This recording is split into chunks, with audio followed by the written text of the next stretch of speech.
ጌታ ኢየሱስ በዘመኔ ከማረሳቸው ሰዎች አንዱ ወዲያውኑ ነው ጠረጴዛ ላይ ተደፍታ እያለች ያለቀሰችው። ካፌ ውስጥ ያሉ ሰዎች በሙሉ እስከሚጠይቁኝ ሰዓት ድረስ በቃ ይሄ ጮኛዋ ነው ቦይፍሬንድ ገርል ፍሬንድ ብሎ ይዟት እና ከድቷት ነው ብሎ የሚል ምንድነው ግምታቸው ሊሰጡ ይችላሉ። እኔ ግን መጽሐፍ ቅዱስን እዛው ጠረጴዛችን ላይ ቁጭ አድርገን ማለት ነው ትችላለህ። ኤርሚ ወንድሜ ለምንድነው የመነፈቀው ወይም ደግሞ ለምንድነው ከኦርቶዶክስ ተዋሕዶ ቤተክርስቲያን የወጣው? እኔ አልመነፈኩም። ከኦርቶዶክስ ቤተክርስቲያን የወጣሁት የዘላለምን ሕይወት ፈልጌ እግዚአብሔር ልጅ በማመን የሚገኘውን የዘላለም ሕይወት ፈልጌ። ኦኬ ምን ይላል ያላቸው? ወደ ዓለም ሁሉ ሂዱ ወንጌልን ለፍጥረት ሁሉ ስበኩ። ለፍጥረት ምንድነው ልዩነቱ? አድምጪ፣ ለፍጥረት ነው ብሎ የሚለው አንቺ ወደ ዓለም ሁሉ ሂዱ ወንጌልን ለዓለም ሁሉ ስበኩ ብሎ አለ ነው ያልሽው። ቢያንስ ምን ለውጥ አለው? አድምጪ፣ ለጽሁፉ እንኳን ታማኝ መሆን አለብሽ። ለበበይ ብፁዕነታቸው ብፁዕ አቡነ ማርቆስ ህዝባችን እየሄደበት ነው። እነ ዘማርያም ሁሉ ቪዲዮ ላሳማሽ። አሁን ህዝባችን እየተበላብን ነው ነው ያለው፣ እየሄደብን ነው ነው ያለው። ኦኬ የኢትዮጵያ ኦርቶዶክስ ቤተክርስቲያን ቅዳሴ በመቀደስ ማህሌት በመቆም ህልውናዋ የሚቀጥል ይመስላችኋል? የብፁዕ አቡነ ማርቆስ ንግግር ነው የሊቃውንት ጉባኤ ላይ መለከበቃለ እነ ዳዊትን እሱ እንትን አይደሉም ስላለ ኤርምያስ ምን ልታረግ ገባህ? ሊቀ ሊቃውንት ቀለሜ እኮ እንዳትገባ ታስበላናለህ ብለውሃል። ምን ልታረግ ገባህ?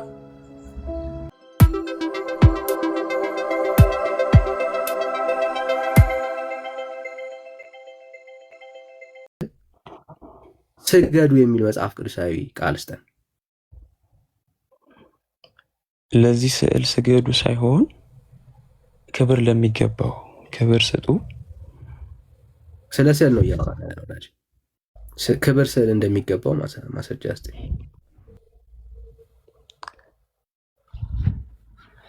እንግዲህ ነገር ያለውኝ እኮ ምንም አልነገርም። አሁንም ቢሆን ለሚወክለው ነገር ነው። አማን ያው ስለ ስዕሉ ነው ስዕሉ ስለሚወክለው ለወረቀቱ ማለት ነው አይደል? ስዕሉ ስለሚወክል ለስዕሉ ስገዱ የሚል ማስረጃ ካለ መቀበላለሁ። ችግር የለም። ያለህን ብቻ አለኝ የምትለው ነው መጽሐፍ ቅዱስ ማስረጃ አለኝ የምትለው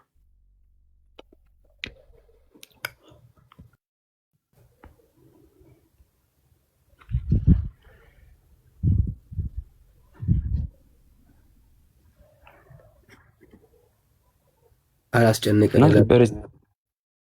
ለሚያደርገው ነገር አላስጨንቅህ ልለፍህ ብራዘር። እንደምሰግድማ ነገርክን ማስረጃ ነው እየጠየቅኩ ያለሁት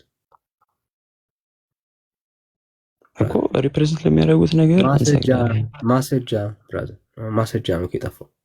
እሱንማ ጻፍን እኮ ይኸው ለስዕል እንደምትሰግድ እኮ ጽፈናል፣ ግን ማስረጃ አስጠን ያለ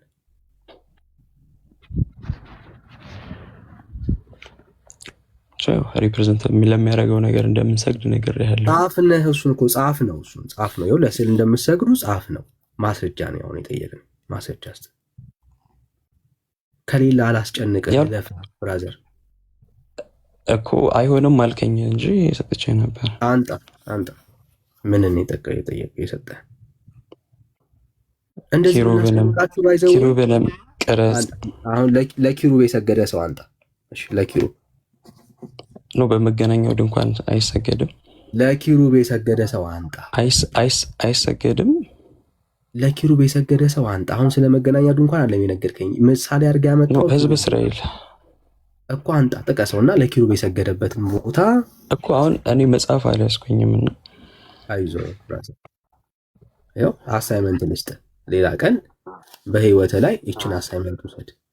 አሁን የንስሐ አባት ቤት ሲመጡ ውሃ አታስረጭ፣ የእግዚአብሔርን ቃል አስረጫቸው። በአንተ ህይወት ላይ የእግዚአብሔር ቃል ይዘራ። ከእግዚአብሔር ቃል ውስጥ ለኪሩብ ተዘርቷል። በደንብ ወዳጅ ይጠቅማል። በእግዚአብሔር ቃል ውስጥ ለኪሩብ ልክ እኛ አሁን እንደምናደርገው ለስዕሉ እንደሰገደ ሁሉ ለተቀረጸው ለኪሩብ የሰገደ ሰው ከእግዚአብሔር ቃል ማስረጃ ስጡኝ በላቸው። በቃ ህይወትን ይቀይረዋል። ለምን? ከየትም የመጽሐፍ ቅዱስ ክፍል ላይ ለተቀረጸ ኪሩብ የሰገደ ሰው ስለማታገኝ ብራዘር ይረዳል እኮ። በመገናኛው ድንኳን አይሰገድም ማለት ነው። እሺ አንጣ ደግሞ እድል ልስጥ። በመገናኛ ድንኳን ውስጥ ይሰገዳል የሚል ማስረጃ አንጣ እኮ። አይሰገድም ወይ አንጣ ማስረጃ ማስረጃ አንጣ። አሁን በመገናኛ ድንኳን ውስጥ ደግሞ ይሰገዳል የሚል አይሰገድም ነበር ወይ? መገናኛ ድንኳን ለምን እንደሚሰራ ታውቃለህ ብራዘር? ለምን እንደተሰራ ታውቃለህ? ለመስዋዕትን ለማሳረፍ ህዝቡ እየገባ እንደሚሰግድበት የመገናኛ ድንኳን ውስጥ ማስረጃ ነው። እየገባ ሳይሆን ግዴታ መግባት አይጠበቅበትም። ግን በመገናኛ ድንኳኑ የሰገደ ሰው አሳይ እኮ። አይሰገድም ወይ? ምኑ ነው ማለት? ህዝቡማ ይሰግዳል። ክርስቲያን አይደል እንዴ? ለአምላኩ ለእግዚአብሔር ይሰግዳል። ለኪሩብ ሰግደው አያውቁም። ለመገናኛ ድንኳኑ ሰግደው አያውቁም። ምን ስላለ ነው እዛ ጋር? የለም ብራዘር፣ አሁን ዘመንን አትጨርስ በከንቱ። ምን ስላለ ነው ወደዛ ዞሮ የሚሰግዱት? ወደ ምን ዞረው? ወደ መገናኛው ድንኳን። አሁን እኛ እያወራን ያለ ነው ፊትን አዙረ በስዕሉ ፊት ስለምሰግደው ጉዳይ አይደለም እያወራን ያለ። ለስዕሉ ትሰግዳለህ፣ ሪፕሬዘንት ለሚያደርገው። ለምን ትደበቃለህ? ለስዕሉ ትሰግዳለህ አንተ። አየህ ኦርቶዶክሳዊ እኮ አሁን እኮ ግልጽ። ይሄንን እኮ ከመለስከልኝ እኮ ግልጽ ይሆናል። አትደረብ ብራዘር፣ ሁለቱም የሚለያዩ ጉዳዮች ናቸው። አሁን እያወራን ያለ ነው አንተ ለስዕሉ ነው የምትሰግደው። ኦርቶዶክስ እኮ በታቦቱ ወዳጅ አይዞህ፣ ታቦተ ጽዮን ባለችበት በመገናኛው ድንኳን ታቦት የተቀረጸ ስዕል አይደለም። ኖ አይደለም። እሱ ላይ ምን አለ? ኪሩብ አለ እኮ። ኪሩብ ብቻ አይደለም፣ በትር አለ፣ መና አለ እኮ። እዛ ወዳለበት ዞረው አልሰገዱም። አሁን ዞሮ ስለ ወደ ቦታ አቅጣጫ አይደለም እያወራን ያለ ነው። እያወራን ያለ ነው ለተቀረጸው አይደለም። ወዳጅ አልሰገዱም። አንተ በምትለው ኮንቴክስት የሰገደ የለም። እኮ እንደዛ ካልክ እኮ እኛም ለወረቀቱ አልሰገድንም፣ ሪፕሬዘንት ላደረገው ነገር ነው ብያለሁ። መቼ ሰገዱ ስለ እኮ ነው እሱን የምታወራው። ሰገዱ ስለ ነው እንደዛ የምታወራው። በእግዚአብሔር ቃል ውስጥ ለኪሩብ የሰገደ የለም። ለኪሩብ ሳይሆን ለተቀረጸ ኪሩብ የሰገደ የለም። ካለ አንጣ ወዳጄ። ለስዕል የሰገደ ሰው የለም። ካለ አንጣ። በእግዚአብሔር ቃል ውስጥ እናንተ የምታረጉት መቅረጹ ግን ተፈቅዶለት ነው። ስለ መቅረጽ እያወራን አይደለም ብራዘር፣ ስለ መስገድ ነው እያወራን ያለ ነው። የት ነው የምትደበቀው? እዚህ ጋር ይታያል። ለተቀረጸው ለዛ ለስዕሉ መስገድን ነው እያወራን ያለ ነው። ለተቀረጸው ስዕል የሰገደ ሰው የለም በእግዚአብሔር ቃል ውስጥ። አለ የምትል ከሆነ ስጠን። አልተጻፈም እኮ አልከን በአንደበትህ ሞልተህ። የለም በእግዚአብሔር ቃል ውስጥ ለተቀረጸ ምስል አንተ ቀርጸ ለምታደርገው ለዚህ ልምምድ መጽሐፍ ቅዱስ እንደውም የጣዖት ልምምድ ነው የሚለው እኮ። የጣዖታትን ስዕል ሲሆን ነው እሱ አይደል? እስቲ እሺ፣ የቅዱሳን ስዕላትን ቅዱሳን የተሳሉበትን ስዕል የጣዖት ልምምድ ነው የሚል ካለ አውጣልኝ። አይዞህ፣ እነሱማ ክርስቲያኖች ናቸው እኮ ብራዘር እኮ። አውጣልኝ። ታውጣልኛለህ ወይ? እዚሁ እቀላቀላችኋል። እነሱ እስራኤላውያኖች እንዳንተ ጣዖትን ሰርተው አይሰግዱም። ጣዖትን ሰርተው አይሰግዱም። ጣዖትን ሰርተው የቅዱሳንን ስዕል አድኖች በእግዚአብሔር ያመኑትን ሰዎች የተሳሉበትን ስዕል የጣዖት ስዕል ብሎ ተናግሯል ወይ? አድርገው አያውቁማ ብራዘር። የጣዖት ልምምድ ነው ብሎ ተናግሯል ወይ? እሱን ነገር ታሳየኛለህ? አድርገው አያውቁም። እየተለማመጠን ነው ብራዘር። አድርገው አያውቁም። አንተ የምትለውን ልምምድ በእግዚአብሔር ቃል ውስጥ ተደርጎ አይታወቅም እኮ። ግን የጣዖት ልምምድ ተብሎ የተገለጸ ነገር አለ አይደለ? አልገባኝም። ሀሳብ አልገባኝም። አሁን አንተ እኮ ነው እያልክ የነበረው ይሄ የጣዖት ልምምድ ነው ብሏል አልከኝ እኮ። እሱ ነገር የተባለውን አውጣልኝ። አንዴ የማወጣልህን ሀሳቡን ላስረዳ በደንብ እንድትረዳው። አልተጻፈም ያልከው ሀሳብ፣ አዎ የእግዚአብሔር ቃል ውስጥ አልተጻፈም።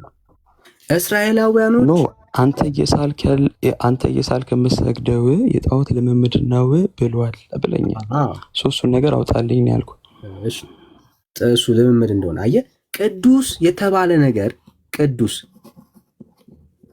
ተብሎ አንተ ቀርጸኸው ቅዱስ የተባለውን ነገር ቀርጸኸው ዕጣን ማጤስ ስትጀምር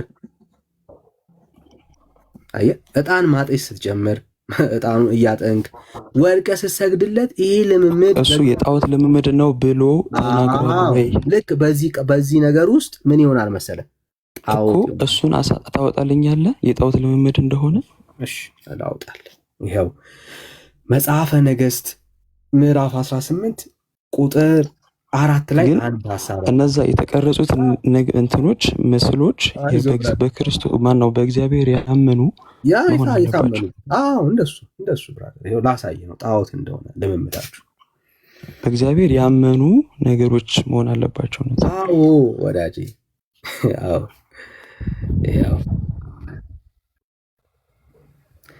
እርሱም አባቱ ዳዊት እንዳደረገው ሁሉ በእግዚአብሔር ፊት ቅንን ነገር አደረገ። እሺ ይኸው በኮረብታ ያሉትን መስገጃዎች አስወገደ፣ ሐውልቶቻቸውንም ቀለጣጠመ፣ የማምለኪያ አጸዶቻቸውንም ቆረጠ። ምን አይነት የማምለኪያ ነው ብራዘር? የማምለኪያ ምን አይነት ጣዖታቸውን የሚያመልኩበት እኮ ጣዖትን ነው እኮ። ምን አይዞህ ብራዘር፣ እግዚአብሔርን አይደለም። እግዚአብሔር ስዕል አድኖ እኮ በእግዚአብሔር ያመኑ ሰዎች የሚሳሉበት እኮ ይለቅ ብራዘር። አሁን አንደኛ እግዚአብሔር የሚሳሉበት ማስረጃ አሳየኝ አይደል ያልከው ወንድም አለ እኮ። አይ ይሄ እኮ ጣዖት ነው የሚለው ታደርገውና አትሊስት ቃሉ አንዷ ቁጥር እንኳን ትለቅ። ለምን ጨነቀ? ኖ አይ እሺ ጨርሰው። ካልጨነቀ ሚዩት አድርገው ብራዘር፣ ካልጨነቀ ሚዩት ጨርሰው። ንግግርን ስለምታፍርበት ረጋ በል ብራዘር፣ ችግር የለም እኔ ልጨርሰው፣ አንተ ብቻ ሚዩት አድርገው። ይኸው የእስራኤል ልጆች እስከዚያ ዘመን ድረስ ያጥኑለት ነበረና ሙሴ የሰራውን የናስ እባብ ሰባበረ። ምኑን የሰባበረው? እሺ ለምንድን ነው የሰባበረው? ለእሱን እኔ ስጠይቅ ደግማ አትጠይቀኝ ብራዘር። ለምንድን ነው የናስ እባቡን የሰባበረው እኮ? ለምንድን ነው የሰባበረው? አንተ እኮ ነው እያነበብክልኝ ያለው እያስረዳኝ አይደለ? እሺ ይኸው ደግሜ ላንብብልህ፣ ግልጽ እኮ ነው ቃሉ። የማምለኪያ አጸዳቸውንም ቆረጠ። የእስራኤል ልጆች እስከዛ ዘመን ድረስ ምን ያደርጉለት ነበረ እኮ? ያመልኩት ነበር ነው። ምን ያደርጉት ነበረ ወራጄ? ከኪሳቸው ጣዖት ስላደረጉት እኮ ነው። አንብበው ብራዘር እኮ ያጥኑለት ማለት እኮ ምንድን ነው? አመልከውታል ማለት ነው። አንዴ አይዞህ ወዳጄ፣ በእነሱ አይዞህ ምን ያደርጉት ነበር? በእነሱ እኮ እያመለኩት ስለነበረ እኛ ግን እያመለክ ነው አይደለም። ጥያቄን አስተውሉት።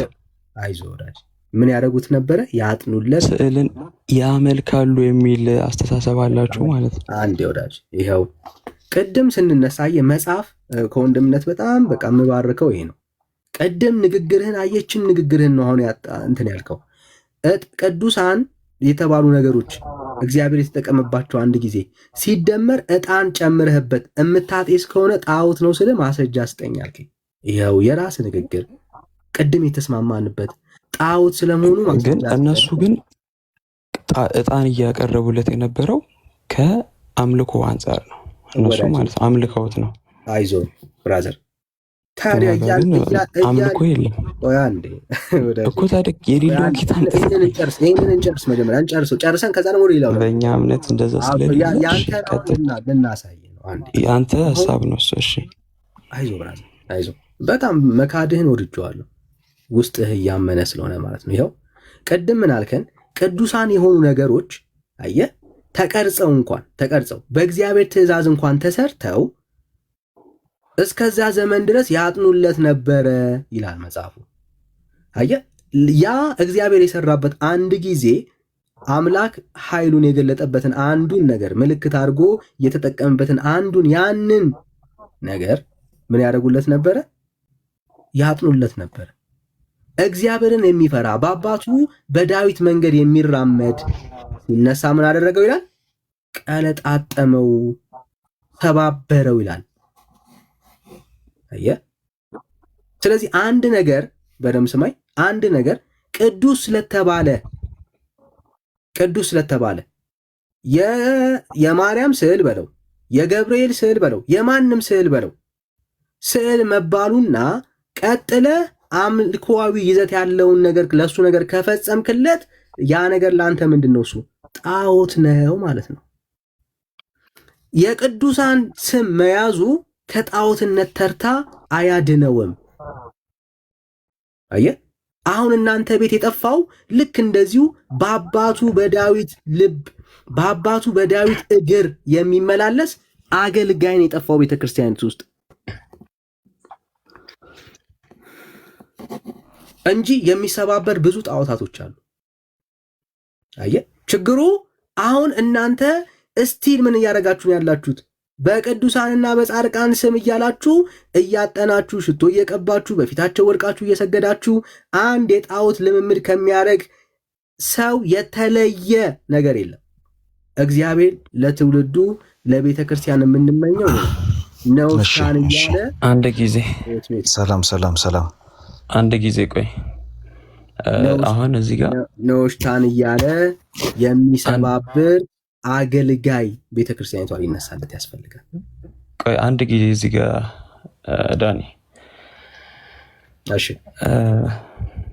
በብሉይ ጊዜ የነበረው የነሐስ እባብና የመሳሰሉትን ነገሮች ለአንድ ጊዜ ለአንድ ዓላማ ለአንድ ፐርፐዝ ብቻ ነው የተሰሩት የሚለውን ነገር አንስተሃል። በሐዲስ ኪዳን ያሉት ቅዱሳን ግን ምንድን ነው የተሰጣቸው? ከክርስቶስ የተሰጣቸው ሽልማት አለ። በጣም ትልቅ ሽልማት ምንድን ነው? በቤታችሁ የማይጠፋ የዘላለም ቃል ኪዳን አኖራለሁ ብሏል። እና የማይጠፋ የዘላለም ቃል ኪዳን አለ። ይህ ማለት የማይጠፋ ውሸት ነው። ማስረጃ ዘላለም መኖር ይችላል ቃል ኪዳን ማለት ነው። ማስረጃ በአዲስ ኪዳን የተሰጠን ትልቁ ሽልማት የዘላለም ሕይወት ነው። ብራዘር፣ ስማችን በሕይወት መዝገብ ላይ የተጻፈው ሌላ ምንም የሆነልን ነገር የለም። በአዲስ ኪዳን አለ የምትለው እሱማ እኮ በማስረጃ አሁን ላልከው ነገር አሁን ለይህንን እሱን ማለት እኔ አይደለም እያልኩ እኮ ነው እያስመሰልክ ማስረጃ አንተ ላልከው ንግግር ማስረጃ አንተ የማይጠፋ የዘላለም ቃል ኪዳን ማስረጃ አንተ ብራዘር፣ ጥቀስ። እኔ መጽሐፍ ቅዱስ አልያዝኩም። የቁጥር ቅድም እኔ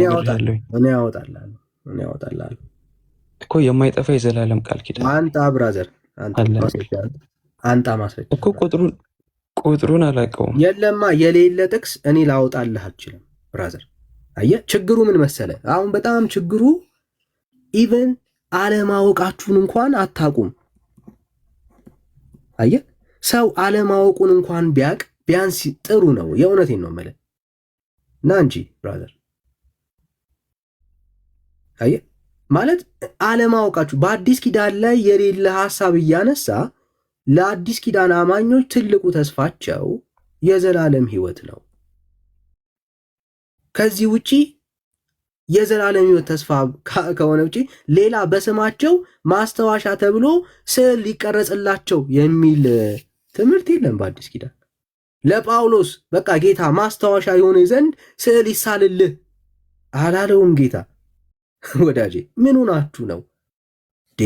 የእውነቴን ነው። በቅንነት የምታገለግሉ አገልጋዮች ካላችሁ እናንተ ቤት ውስጥ እንደ ጳውሎስ አየህ፣ እንደ ጌታ አገልጋይ ጣዖት የሆኑ ነገሮችን የሚቀለጣጥሙ አገልጋዮች ያስፈልጋታል ቤተክርስቲያኒቷ።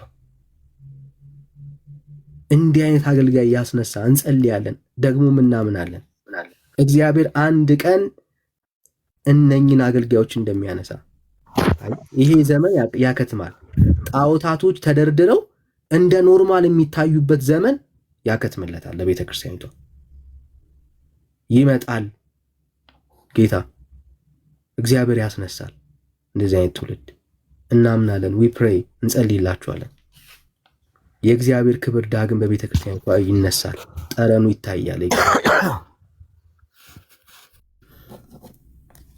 እሺ፣ 10 ተራ ሲደርስ እንትን ትላለህ። አንተ በፊት እያወረድከኝ እኮ ነው፣ እያወረደኝ ነው ሞዴሬተር እና ሚዩት አድርግ ብራዘር፣ አትደበቅ። ስትደበቅ ትወርዳለህ። ሚዩት አድርግ። ወንድሞች እንኳን ደህና መጣችሁ። ወንድምነት እንኳን ደህና መጣ። ብሩኬ ወንድምነት እንኳን ደህና መጣ። ሰላም ብለናል። እንዴት ናችሁ?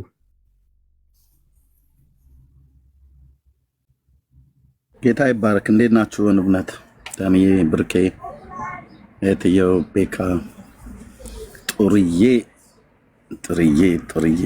ኦኬ፣ ይፍታዬ፣ እሺ፣ ሰላም እንዴት ነው? ሰላም ብያለሁ። ደህና ነኝ እግዚአብሔር ይመስገን። ኦኬ ቴንክ ዩ። እስቲ ከአንተ ጋር እንወያይ መሰለኝ።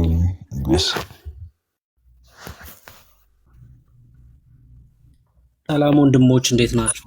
ሊሻዬ፣ ሀሴት፣ ቤካ፣ ኤርሚ፣ የክርስቲያን ወንድም እህቶች ሁላችሁንም ሰላም ብያለሁ። እግዚአብሔር ከአባታችን ጌታም ከኢየሱስ ክርስቶስ ጸጋና ሰላም ከሁላችሁ ጋር ይሁን።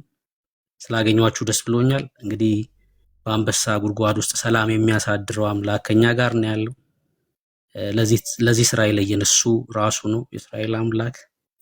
ሰው እንቀጥላለን ማለት ነው። ቅዱሱን የእግዚአብሔርን ቃል እየተናገርን ከጨለማው ወደሚደነቀው ብርሃን ሰዎችን እየጠራን ምርኮን እየበዘበዝን በእግዚአብሔር ቤት ውስጥ እንቀጥላለን። ተባረኩ። እንግዲህ በትጋት እያገለገላችሁ ስለሆነ እወዳችኋለሁ። ተባረክ ዳኔ። እሺ ወንድምነት ተባረክ፣ ጸጋ ይብዛላችሁ። ይመቻል ወንድምነት፣ ያለህበት ቦታ ሰው ትቀበላል? አዎ ችግር የለም። ናይስ ሰዓት ነው። እሺ ወንድምነት፣ እሺ አይ ቲንክ ይፍታዬ በጣም ቸኩላ ይመስለኛል ሳየው። ቅድም አንድ ሁለት የመጣው ማይክል ከፈተ ነው ወረፋ ያስኩት ቆይቻለሁ ከገባው። ኦኬ ጦርዬው፣ እሺ አንቺ ካልፈቀድሽ ይፍታዬ መናገር አይችልም። አንቺም ኦርቶዶክስ ስለሆንሽ ስለዚህ አንቺ ማውራት ፈልገሻል። መጀመሪያ ግን ሰላም ናችሁ? ዳኒ እንዴት ነህ? ሁላችሁንም እንዴት ናችሁ ብያለሁ። እግዚአብሔር ይመስገን። አሜን። ይቀጥይ። እሺ እዚህ እኔ ነኝ የምጠይቃችሁ ዛሬ። ትችያለሽ። ኤርሚ ወንድሜ ለምንድን ነው የመነፈቅከው? ወይም ደግሞ ለምንድን ነው ከኦርቶዶክስ ተዋሕዶ ቤተክርስቲያን የወጣኸው? እኔ አልመነፈኩም። ከኦርቶዶክስ ቤተክርስቲያን የወጣሁት የዘላለምን ሕይወት ፈልጌ በእግዚአብሔር ልጅ በማመን የሚገኘውን የዘላለም ሕይወት ፈልጌ፣ መጥፋት አልፈልግም ለዘላለም።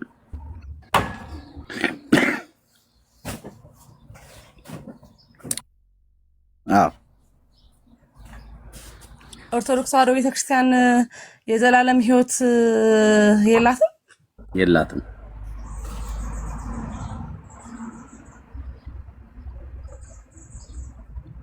የላትም። ጥሩዬ፣ በአራት ነጥብ የተዘጋ የላችሁም። እንዲኖራችሁ ግን ጌታ ይፈልጋል።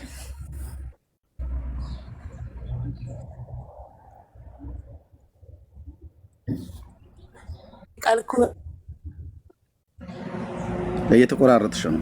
ማይክሽን ደግሞ ሚዩት አታርጊ። በጣም ነው ጠያቂ ስለሆነ ለምን በቃ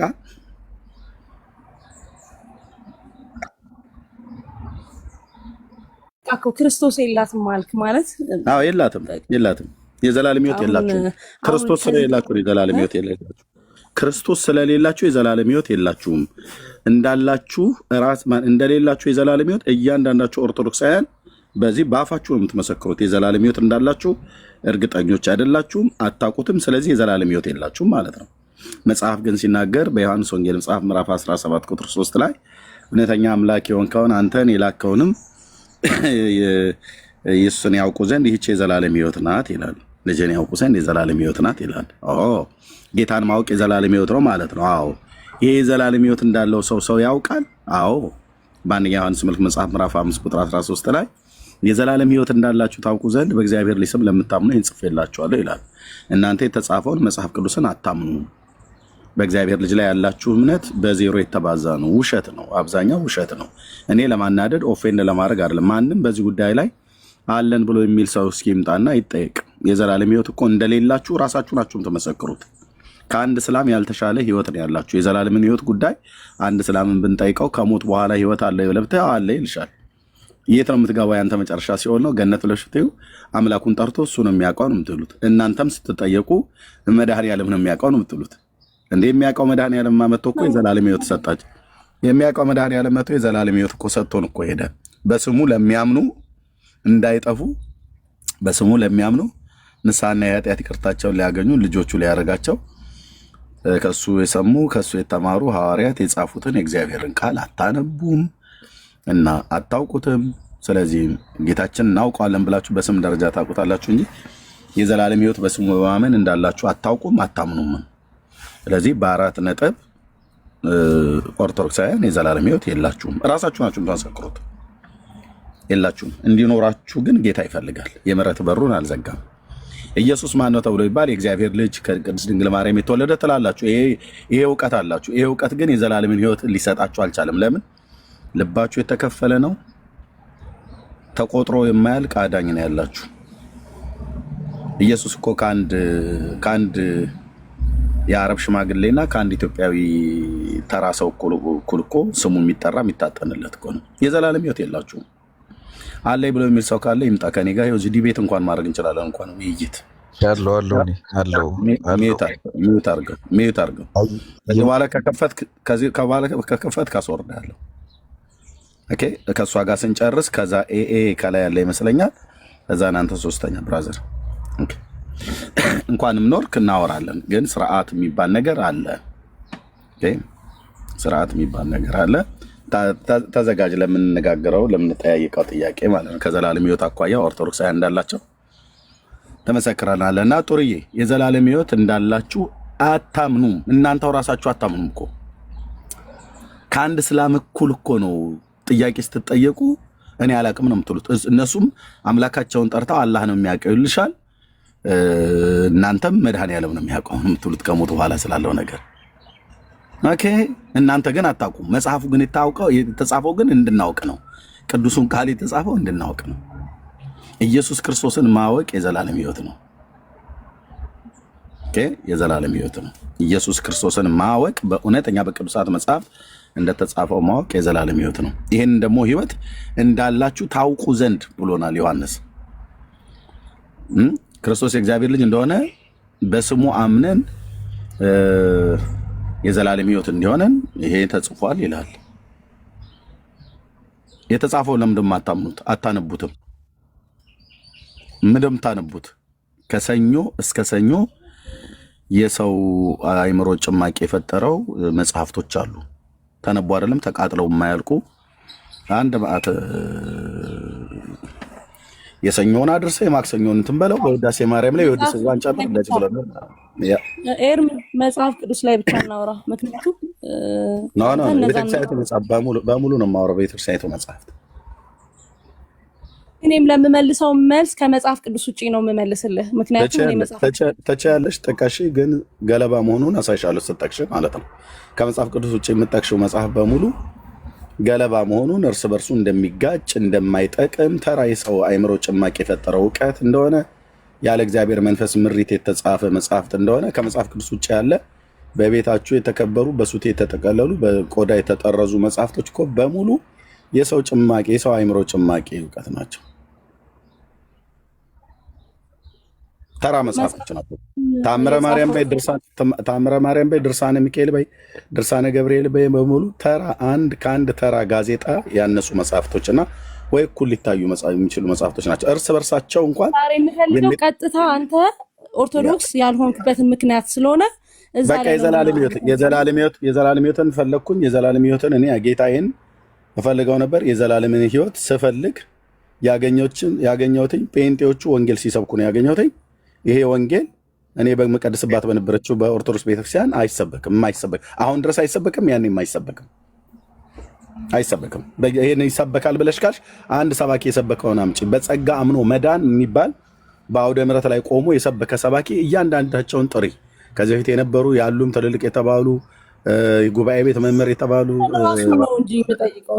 ምክንያቱም ራሱ ዲያቆን ስለነበርክ ራስን ነው የምጠይቀው። ተቻለሽ። ስለዚህ ዲቁና ስትማር ወንጌልን አልተማርክም ነበር? ወይም ደግሞ ያደርኩ ነው? አልተማርኩም። ወንጌልን ማለት የመጽሐፍ ቅዱስን በሙሉ ከሆነ አልተማርኩም። መልእክተ ዮሐንስን ተምሬያለሁ። ውዳሴ ማርያም ተምሬያለሁ። የዜማ መጽሐፍቶችን ውዳሴ ማርያም ዘሩን፣ እንደገናም ዜማውን፣ ሰዓታት ተምሬያለሁ። ሰዓታት ጅማሬው እስከ ፍጻሜው አይደለም። አሁን እኔ ቀጥታ ማወቅ ስለምፈልግ ነው ማለት አሁን እኔ እነዚህ ጋር እየመለስኩልሽ ነው። እኔ የተማርኩትን ልንገርሻ ታዲያ።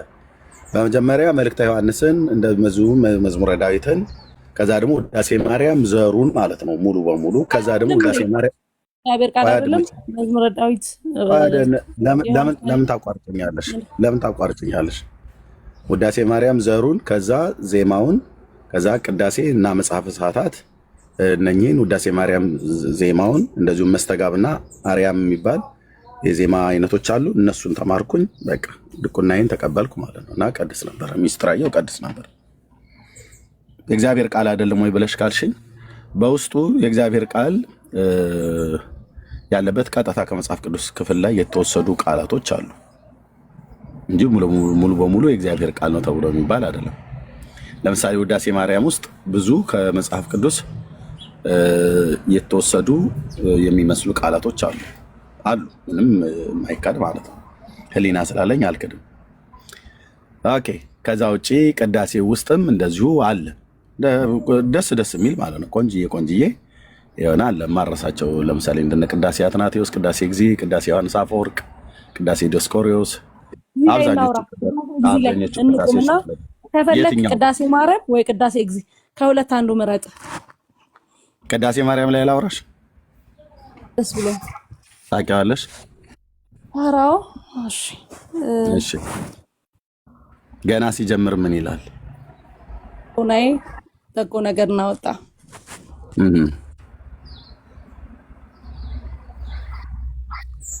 እኔም የማርያምን ቅዳሴ ይናገራለሁ። ልቦናዬ በጎ ነገር አወጣ። እኔ የድንግልን ቅዳሴ ይናገራለሁ፣ በማብዛት አይደለም በማሳነስ እንጂ። ጎሳ ልቤ ቃለ ሰናይ እያልክ አሁን፣ ስለዚህ ሙሉን ነው የምናየው። የሚቸኩል ካለ ግን አስቀድም፣ ከዛ በፊት ከፈለግ። አይ ቆይ እሺ። ገና እዚህ መግቢያ ላይ ማን ዮፍታሔ፣ በቃ ዮፍታሔ እንዳትልክ የተሰጠህን እድል በጣም ተንቀዠቀሽ። ገስት ላይ ስንቴ ያስገባን ትደበቃለህ። እነ ዳዊትን እሱ እንትን አይደሉም ስላለ ኤርሚያስ ምን ልታረግ ገባህ? ሊቀ ሊቃውንት ቀለሜ እኮ እንዳትገባ ታስበላናለህ ብለውሃል። ምን ልታረግ ገባህ? አንተ ስፍራ እህታች ነው። ለውይይት አልደረስክም። እረፍ። በየሰው ቤት አትንቀዥቀዥ። ታስበላናለህ፣ ታስመታናለህ ብለውሃል እኮ። ምክር አሰማም እንዴ? ምክር መስማት አለብህ። ኦኬ፣ ምክር መስማት አለብህ። ደግሞ እኔ ናግባ ብዬ ስልክ ሳይፈለግ የተወለደ ኮስት ላይ ነበር። አሁን ታች ሆነህ አንተ እህቶች እየገቡ ሲያወሩ፣ አሁን አንተ ታች ታፕ ኮፒ ሊንክ ሼር እያረክ ነገሩ እንዲሳለጥ እያርክ ነው መስማት ያለብህ። ደግሞ ገብታችሁ እንትን የላችሁም። ኦኬ፣ አድራሻ እህታች ነው። ቴንኪዩ ጥሩዬ። እሺ፣ ምንድን ነው ያልሽው? ቀጥይ። ኦኬ፣ ቅዳሴ ማርያም ላይ ምንድን ነው ጎሳ ልቤ ቃለ ሰናይ ብሎ የሚለው ኬት ነው? ይሄ ክፍል ኬት ነው የተቀዳው? ጥሩዬ፣ መዝሙረ ዳዊት ላይ አለ ቃሉ። ድምጽ ይሰማል?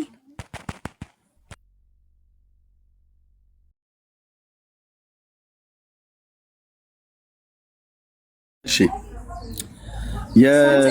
ልክ ነው። ባለፈውም ስናገርበት ነበር። እሺ፣ በመዝሙር መጽሐፍት ላይ ልቦናዬ በጎ ነገርን አወጣ ብሎ ምንድን ያሉት የቆሬ ልጆች ለመዘምራን አለቃ ለዳዊት? እኔም ስራዬን ለማን እናገራለሁ ነው ያሉት? መዝሙረ ዳዊት ላይ አለ።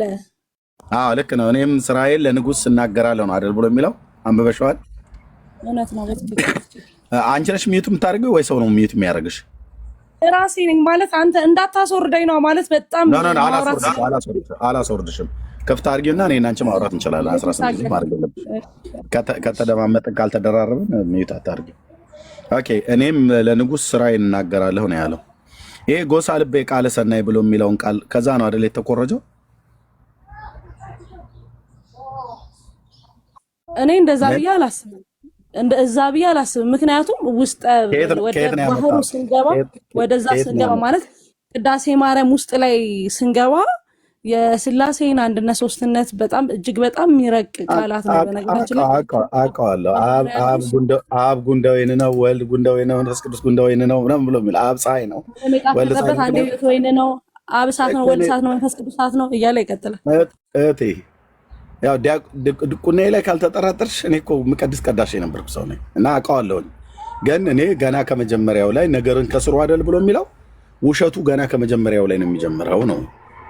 ታች ውስጥ ገብቶ አብ ፀሐይ ነው፣ ወልድ ፀሐይ ነው፣ መንፈስ ቅዱስ ፀሐይ ነው ምናምን ነገር ብሎ ስላለ አይደለም። ኦኬ እኔ ገና መግቢያው ላይ ይሄ ቃል ከየት ነው የተኮረጀው? ይሄ መገልበጥ የሚሉት ነው። የቆሬ ልጆችና ነቢየ እግዚአብሔር ዳዊት በመጽሐፉ ላይ የተጻፈው እኔ ለንጉሥ ስራዬን እናገራለሁ ብለው ካሉ ለንጉሱ ስራውን ለምን አይናገሩም? ኦኬ እና ቅዳሴያት ብለሽ የምትይው የፈለገ ቅዳሴ እንደው ነው እንኳን ተብሎ ይባል። አሁን ቅዳሴ ማርያምን በይው ሌላውም ነው እንኳን ተብሎ ይባል። እሱን ቀድሳችሁ ማስቀድሳችሁም እኮ የዘላለም ሕይወት የላችሁም። አለን የሚሰጠን ደግሞ እግዚአብሔር ነው። የሚሰጠን ገና የሚሰጣችሁ እንጂ አልተቀበላችሁም እንዴ? ምንድነው? ለምሳሌ ኤርሚ ያመነ የተጠመቀ ይድናል አይደል? አይደለም ግን ይድናል ነው። ይድናል። ስለዚህ አንተ ታምነህ ትጠመቃለህ፣ ከዛ በእምነት ትጠብቃለህ። ያን ርስት የሚያወርስ ግን እግዚአብሔር ነው። አንቺ አምነሽ ተጠምቀሻል። አሁን ደግሞ ህፃናት ጥምቀት ላይ እንምጣ። አምነሽ ተጠምቀሻል። ለምን ህፃናት? እኔ ህፃን አልኩኝ። አሁን አምነሽ ተጠምቀሻል። እኔ የአማኝ ልጆች ነኝ። የአማኝ ልጅ ነኝ። እኔ አልጠየቅኩም። ጥሩዬ ይኸውልሽ እኔ አምነሽ ተጠምቀሻል። እውነት እግዚአብሔር በሚያውቀው እኔ ካንተ ጋር መጣላት አልፈልግም። የእውነት ነው የምልህ። እኔም መጣላት አልፈልግም፣ ግን ያመነ የተጠመቀ ይድናል ብሎ ይላሉ ያልሽኝ። አዎ አልኩሽ። እና አንቺ አምነሽ ተጠምቀሻል ወይ ነው? እኛ አይደላችሁም ለማዳናችሁ ስላልክ እኮ ነው ራስ። ለዛ እኮ ነው የሚላሽ። አንቺ አምነሽ ተጠምቀሻል። ጌታ ባለው መሰረት ነው አምነሽ የተጠመቅሽው። እኔ በህፃንነቴ ነው የተጠመቅኩት። ነገር ግን ስለዚህ ሳታምኚ ነው የተጠመቅሽው ማለት ነው።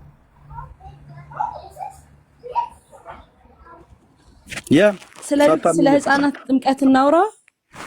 እኔ ስለ ህፃናት ጥምቀት አላልኩም። እኔ አምነሽ ተጠምቀሻለሁ የጠቀሽው ጥቅስ ያመነ የተጠመቀ ይድናል ብሎ የሚለው ስለ ህፃናት ስለ ምናምን ነገር አይልም። ያመነ የተጠመቀ ይድናል ብሎ የሚለው የአምላክ የእግዚአብሔር ቃል ነው። ኦኬ ጠቀሽው፣ ጥሩ። በዚህ አሁን በጠቀሽው ቃል መሰረት ጥሩዬ እህቴ አምና ተጠምቃለች ወይ ተብሎ ሲባል አምነሽ አልተጠመቅሽም እህቴ። ምን ታርገ የገባሽው? አምነሽ አልተጠመቅሽም። ኦኬ አምነሽ አልተጠመቅሽም። ለምን አምነሽ አልተጠመቅሽም? ያው የነበርሽበት ቤተሰብም የነበርሽበት ማመን ይፈረድበታል ነው። ለምሳሌ ህፃናት ማመን አይጠበቅባቸውም እኮ። ምክንያቱም ለምሳሌ ህፃናት ብቻ ሳይሆኑ ለምሳሌ መስማት የማይችል ሰው ይኖራል። አይሱ ጋር ነው ኪው ጋር መጣሽልኝ የኔ እህት። ህፃናት ማመን አይጠበቅባቸውም፣ ምክንያቱም አይምሯቸው ገና ለጋ ስለሆነ። እንደዚሁም ደግሞ ልክ እንደነሱ ማሰብ የማይችሉ ማገናዘብ የማይችሉ ሰምተው ማመንና ማገናዘብ የማይችሉ እነሱ ሁሉ ጭምር ኢንክሉድድ ያደረገ ነው ማለት ነው። ስለዚህ ህፃናት ማመን እንደማይጠበቅባቸው ሁሉ ህፃናትን መጠመቅ አይጠበቅባቸውማ። አየሽ፣ እዚህ ነው ጉዳዩ ያለው። ማመን ለምን ተጠመቁ ብሎ ሊከራከር የሚችለው ሰይጣን ብቻ ነው። ምክንያቱም የእግዚአብሔር ልጅነት የምናገኝበት ስለሆነ። የምን ሰይጣን? የምን ልጅነት? በውሃ ልጅነት የለም እህትዬ።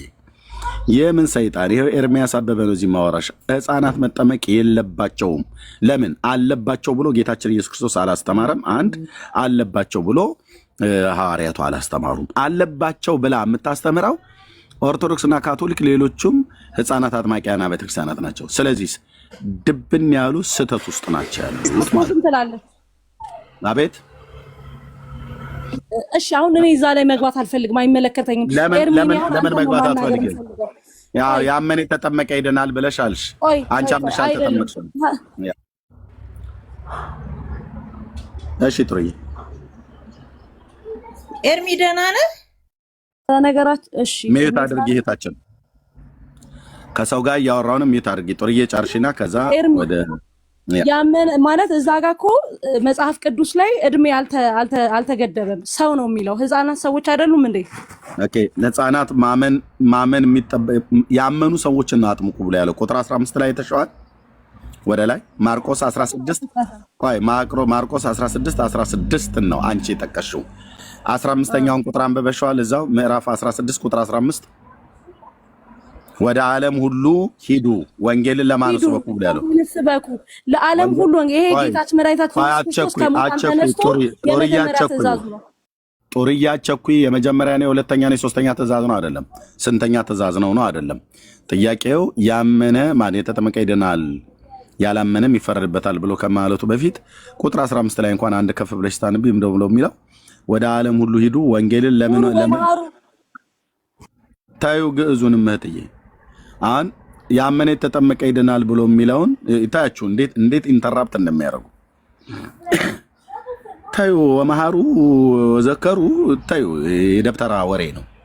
ኦኬ ጠፍቶኝ አይደለም የግዕዙ ቃል ወደ ዓለም ሁሉ ሂዱ ብሎ የሚለው ነው። ይሄ ነው አይሽ እኔ ሁሌ እናገራለሁ ሃይማኖተኞች በቋንቋ ውስጥ ተደብቀው ነው ትውልዱን እየገደሉት ያለው። ኦኬ ትውልዱን እየገደሉት ያለው እና በአማርኛው ቋንቋ የተጻፈው በቂ ነው። ምን ይላል?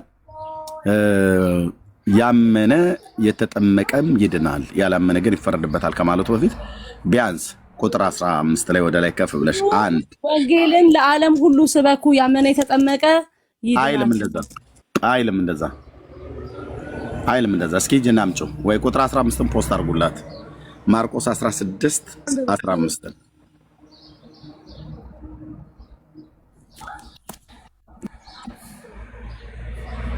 እንዴ ኤርሚኛንም ተራስቀን እናዋራና እንዴ ደከመን።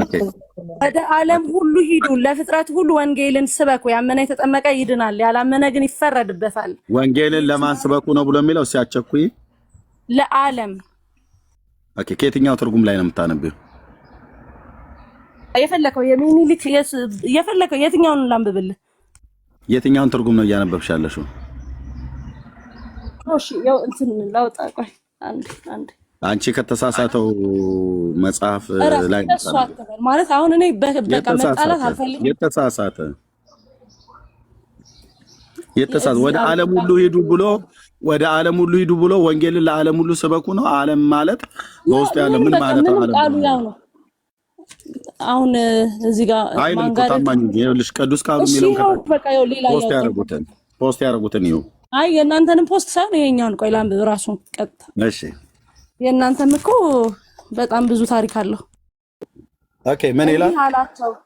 ያላቸው ወደ ዓለም ሁሉ ሂዱ ወንጌልን ለፍጥረት ሁሉ ስበኩ ያመነ ለፍጥረት ምንድነው ልዩነቱ?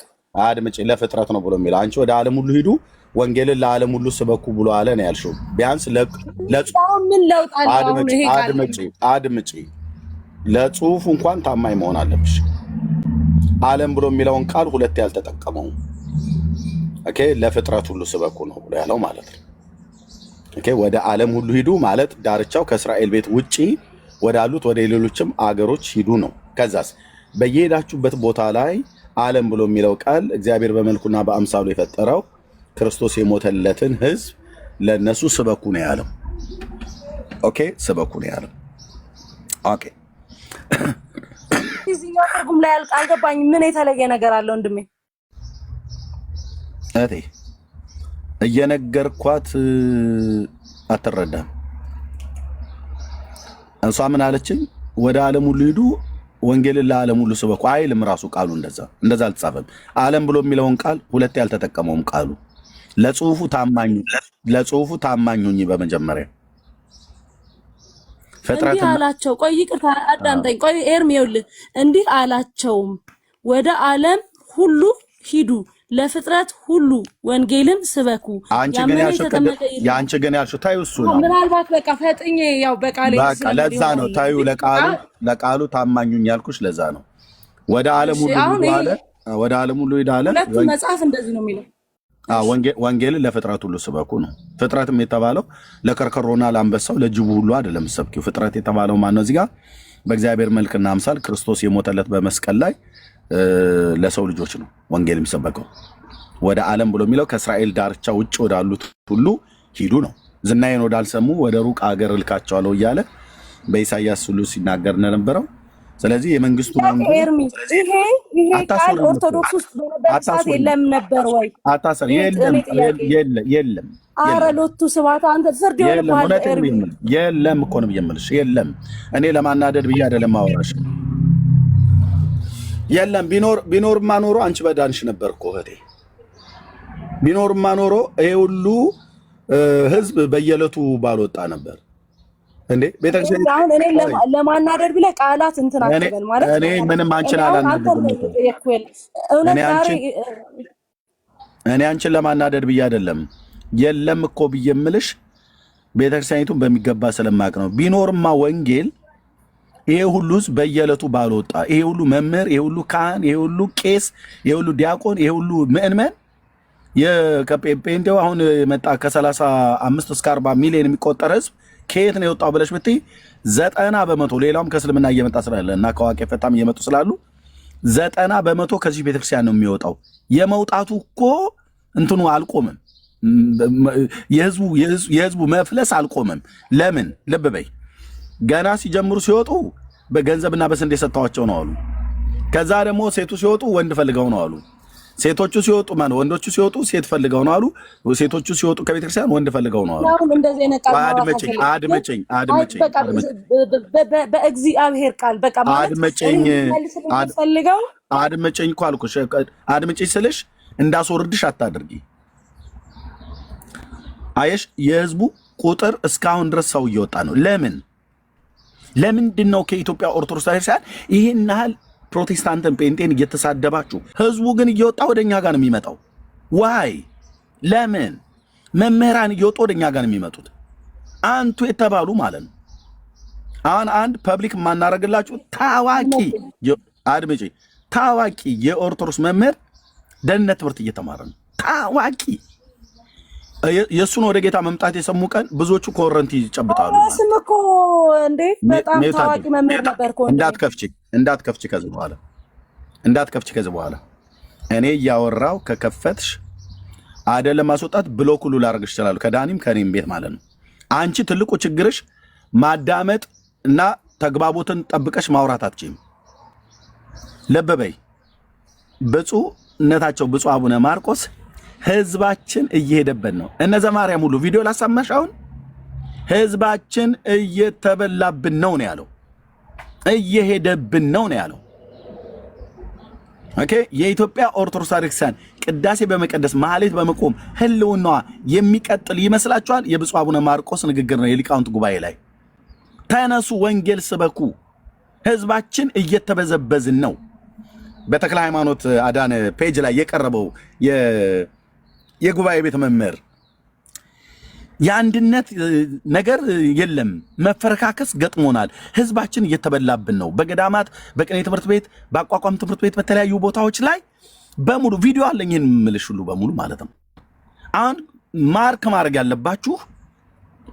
ያለባችሁ ህዝቡ በዚህን ያህል ቁጥር የሚወጣው ዛሬ የምትሳደቡት ፕሮቴስታንት ጋር የሚመጣው ዋይ? ፕሮቴስታንቱ ለስድባችሁ ስድብ አይመልስም። እኔ እንኳን ጠንከር ብዬ የምናገራችሁን ያህል ሌሎቹ አይናገሯችሁም። ለምን ደግሞ አይመልሰው? ስለማን እንደሚሰደብ ያውቃል ወገኔ ጴንጤው ማለት ነው። እናንተ ስም ለማጥፋት እንደ ቤተክርስቲያን ኦርቶዶክስ ስም ለማጥፋት የድመት ስጋ ያቆርባሉ፣ ያበላሉ፣ ዝሙት ይሰራሉ፣ ያልተባለ ነገር የለም። ጴንጤው ምንም አይመልስም። ጌታ ይባረክ ብሎ እያለ መጽሐፍ ቅዱስን እያነበበ እና በየቤት ውስጥ በየካፌው በሐዘን ቦታ፣ በደስታ ቦታ፣ በሰርግ ላይ፣ በባስ ውስጥ፣ በመንገድ ላይ፣ በአውሮፕላን ላይ የሰው ዘር ባለበት ቦታ ሁሉ በመስሪያ ቤት ይነጋገራል። የጌታን ማዳን ይናገራል። መጽሐፍ ቅዱስን መሰረቱ አድርጎ ይናገራል። ስለዚህ ህዝቡ የእግዚአብሔርን ቃል ስለተራበ ስለተጠማ የመጽሐፍ ቅዱስን እውነት ያውቃል ነው እንዴ ያለ ማለት ነው። እኔ አንድ ቃል ብቻ ልንገርሽና ከዛ ልስጥሽ። የፈለግሽውን ተናገሪ አንቺ፣ የፈለግሽውን ደቂቃ ወስደሽ እንደ ምሳሌ በጣም በጣም በጣም በጣም በጣም ብዙ ሺህ ቁጥሩን አልነግራችሁም እንዲህ ብዬ ማለት ነው። በሺዎች የሚቆጠር ህዝብ ወደ እግዚአብሔር መንግስት መጥቷል። በእጆቼ ጌታን ተቀብለዋል፣ ንስሐ ገብተዋል። አንዲት እህት ግን ማረሳት እህት አለች። ሽንቁሩ ሚካኤል ገዳም ሄጄ የሄድኩት ለስብከት ነው፣ ለመስበክ ማለት ነው። እዛ ሄጄ ያገኘኋት እህት ሄለን ትባላለች። ስሟን በስምነት ደረጃ ጠቅስላችኋለሁ። እና የመጀመሪያ ቀን ስንቀጣጠር እዛ ሄጄ ስሰብክ አይታለች። ሊደበድቡኝም ሊገሉኝም ብለው ነበረ። ጌታ በእንዴት አይነት አዳዳን እንዳዳነኝ እኔ ነው የማውቀው። ሽንቁሩ ሚካኤል ሄጄ ነው ያገኘኋትኝ። እዛ ስሰብክ አጋንንት ያለባቸው ሰዎች ጮሁ እና የሆነ ትርምሱን አየች። እኔ ስመጣ አብራ መጣች። በነበርኩበት ታክሲ ውስጥ አብራ ነበረች። ሽንቁሩ ሚካኤል ገዳም ሄዳችሁ የምታውቁት ማለት ነው። በእንጦጦ ማርያም ቤተክርስቲያን ወደ ላይ ሄዳችሁ ደግሞ ታች ደግሞ ጉድጓድ አለ። እዛ ነው የሄድኩት ማለት ነው። እና ለመጀመሪያ ጊዜ የተቀጣጠርነው ቡናና ሻይ ህንፃው ሜክሲኮ ማለት ነው። እሱ ፊት ለፊት ላይ አሁን አዲስ ህንፃ ተሰርቷል። እዛ ያኔ ሜርሲ ካፌ የሚባል ነበር፣ የታክሲ መያዣ ነበር እዛ አካባቢ ላይ ሜርሲ ካፌ የሚባል ታስታውሱት ከሆነ የምታስታውሱት። እኔ ወደዚህ እንኳን ስመጣ አይ ቲንክ እዛ አካባቢ ላይ ሜርሲ ካፌ ፈርሶ ህንፃ ምናምን ነገር እየተሰራ ነበር እና እዛ ሜርሲ ካፌ ላይ ቀጠርኳት፣ ካፌው ላይ ማለት ነው። እና ሰው ባለበት ፊት ለፊት ላይ ቀጠርኳት ማለት ነው። ተገናኘን፣ ካፌ ውስጥ ነው ያወራነው። እና ንገረኝ አንተ ማነህ አለችኝ። ማለት የኛ የቤተክርስቲያን ሰው ነህ፣ የኦርቶዶክስ ሰው ነህ፣ ግን ደግሞ ስብከትህ የሌላ አይነት ነው እና አንተ ማነህ ብላ አለችኝ። እና ጦርዬ እየላኩልሽ እኮ ነው፣ ኢንቪቴሽን እየላኩልሽ ነው። እና አንተ ማነህ አለችኝ። ስሜን ነው የምትፈልጊው የሰራት? አሁን ነው ስምህ ሳይሆን ስምንማ ነግረኛል። ስምህ ሳይሆን ስራ ምንድን ነው? አንተ ማነህ ብላ አለችኝ። ነገርኳት።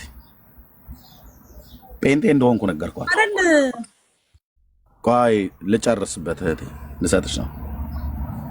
ጴንጤ እንደሆንኩ ነገርኳት እና የወንጌሉን እውነት እና ታዲያ እንዴት ገዳም አለችኝ። እሄዳለሁ ወንጌል ለመስበክ። ለምን እንደውም አልሄደው? እሄዳለሁ፣ መስጊድም እገባለሁ፣ ገዳምም እገባለሁ። ኢየሱስ ክርስቶስን ይዤ የምስራቹን ቃል ይዤ ህዝቤ መዳን ስላለበት በዓላማ እሄዳለሁ እና ነገርኳት። ከዛ ምን አለች? እያወራን እያለን አንድ ጥያቄ ጠየኳት እና እንዴት እንዳለቀሰች ወንድሞች እናቶች፣ እግዚአብሔር የቱ ጋር ልብ እንደሚነካ አታውቁም። አንድ ጥያቄ ጠየኳትኝ። የሰንበት ትምህርት ቤት ተማሪ ስለሆነች የአየር ጤና ኪዳነ ምሕረት ቤተክርስቲያን የሰንበት ተማሪ ናት። ማነው አየር ጤና? አየር ጤና እዛ ነኝ እኔ እንዳልመስልሽ። እኔን አይደለም ሰዎች እያዳመጣት ሚዩት አድርጊ፣ ካልሆነ ላስወርድሽ ነው። ከከፈትሽ እዚህ ያለ ህዝብ ዝም ብሎ ደንቆሮ ህዝብ አይደለም። ጡርዬና ሄለንን የማይለይ አይደለም። ከከፈትሽ አወርድሻለሁ። ኦኬ። ሲናፍቅሽ ይቀራል፣ አትገቢም ማለት ነው። በጣም ነው የምትንቀዠቀዡ። የአንቺ ትልቁ ችግር ትንቀዠቀዥ ያለሽ አይገልጠውም። ለሁሉ ነገር ነው ማይክ የምትከፍችው። እኔ እንደዚህ አይነት ተፈጥሮ ምን አይነት ተፈጥሮ እንደሆነ አይዶ ነው። እህቴ ቢያንስ ዝም በይ፣ ሰውን አስጨርሽና ከዛ ታወሪያለሽ። ሰጥሻለሁ እኮ አልኩሽ። የፈለግሽውን ደቂቃ ታወሪያለሽ። የወሬ የአእምሮት ካለሽ እዚህ አራራውን ትወጫለሽ። ሰጥሻለሁ። በቃ የዛሬው ስብከት ይቀራል እንዴ? ለሁሉ ነገር እኮ ማይክ አይከፈትም። ለዚህ ላይ ስለምታወሪ እኛ የምንነግርሽ አይገባሽም ማለት ትደርቢያለሽ። ሰይጣንም እኮ እንትን ነበር፣ እንትናም እኮ እንትን ነበር፣ እንትናም እኮ እንትን ነበር። ኦኬ። እና ያቺ እህት ያሳየኋትን የጠየኳት ጥያቄ አንዲት ናት። እግዚአብሔር ለመዳን ካረገለ አንዲት ጥያቄ በቂ ነች። እና የጠየኳትኝ ሰንበት ትምህርት ቤትም ትማር ስለነበር እህቴ ሄለን የቤተ መቅደሱን መጋረጃ ማን ነው የቀደደው ጌታ በተሰቀለበት ጊዜ አልኳት። ቅዱስ ገብርኤል ነው በሰይፉ አለችኝ። ምክንያቱም በሰንበት ትምህርት ቤት ይሄን ነው የሚያስተምሯቸው። የት ነው እንደዚህ ብሎ የሚለው እንዴ? አስተምረውናል ሰንበት ትምህርት ቤት አለችኝ። እውነቷን ነው። ሕማማተ መስቀል በሚባለው መጽሐፍት ላይ ገብርኤል ተቆጥቶ ነው ሰይፉን ሲወረውር ቤተ መቅደስ መጋረጃ የተሰነጠቀው ነው ማን የተቀደደው ነው ብሎ የሚሉት። ኦርቶዶክስ ይሄን ያህል ነው ህዝቡን የምታጣመመው። ይሄን ያህል ልብ በሉ። ከዛ ማቴዎስ ወንጌል መጽሐፍ ክፈች አልኳትኝና ጌታ በመስቀል ላይ በነበረበት ሰዓት ላይ ምዕራፍ 26 ክፈችው አልኳት። ከፈተችው። ጌታ በተሰቀለበት ጊዜ ምን እንደሆነ እስኪ አንብቢ ብዬ ስላት የቤተ መቅደስ መጋረጃ ከላይ እስከታይ ተቀደደ የሚለውን ቃል አየች። እናስ መቃብራት ተከፈቱ፣ ሙታን ተነሱ፣ የመሬት መናወጥ ሆነ። ማን ይሄንን ሁሉ በማን ሞት ነው ይሄ ሁሉ የሆነው ብዬ ስላት ኢየሱስ በመሞቱ ነው አለችኝ። ኢየሱስ በመሞቱ የመሬት መናወጥ ሆኗል አይደል ብዬ ስላት አዎ። ሙታን ተነስተዋል አይደል ብዬ ስላት አዎ። መቃብር ተከፍቷል ብዬ ስላት አዎ። የቤተ መቅደስ መጋረጃ ተቀደደ ይላል ወይ ብዬ ስላት አዎ ይላል አለች። አንቺ ቅድም ማን ያልሽኝ ብዬ ስላት ገብርኤል። እና የትኛውን እውነት ብዬ ስላት ጌታ ኢየሱስ በዘመኔ ከማረሳቸው ሰዎች አንዱ ወዲያውኑ ነው ጠረጴዛ ላይ ተደፍታ እያለች ያለቀሰችው። ካፌ ውስጥ ያሉ ሰዎች በሙሉ እስከሚጠይቁኝ ሰዓት ድረስ በቃ ይሄ ጮኛዋ ነው ቦይፍሬንድ ገርል ፍሬንድ ብሎ ይዟት እና ከድቷት ነው ብሎ የሚል ምንድነው ግምታቸው ሊሰጡ ይችላሉ። እኔ ግን መጽሐፍ ቅዱስን እዛው ጠረጴዛችን ላይ ቁጭ አድርገን ማለት ነው። እኔ ሴትን ስቀጥር ድሮ ማንኳን አሁን አግብቻ አይደለም ሳላገባም በፊት ስቀጥር ሰው ባለበት ምክንያቱም ለሰው ሕሊናና አይምሮ መጠንቀቅ ስላለብኝ ማለት ነው እንጂ እኔ ዝም ብዬ ወፍ ዘራሽ አይደለም። ካገኘው ሴት ጋር ሞርቅ ግን ለሰው አይምሮ ስለምጠነቀቅ ሰው ባለበት ሰዎች በሚያዩን ቦታ ላይ ነው ሴንተር ቦታ ላይ ነው ወስጄ ማስቀምጣቸው በየተናጠል ስትቀጥር ማለት ነው። ብላ ያለቀሰችው ለቅሶ ልነግራችሁ አልችልም። ለመዳን ሆነላት። በእኔ እጅን የተጠመቀችው በኋላ ጌታን ተቀብላ ወዳታለሁ። በጣም የተባረከች እህት ናት። በጣም ቅኖች ስንት ቅኖች አሉ። እኔ አሁን ጥሩዬ ላይ ቅንነት አያለሁኝ። ጥሩዬ ላይ አንዱ ትልቁ አለመስማቷ እንጂ ተረጋግታ አለመስማቷ እንጂ ቅንነትን አያለሁኝ። እና አሁን መቀጠል ቻለሽ ጥሩዬ። የምትጠይቂው ካለ የምትይው ነገር ካለ ጊዜ ወስደሽ የፈለግሽውን ደቂቃ ውሰጂና አውሪ። ቴንክ ዩ።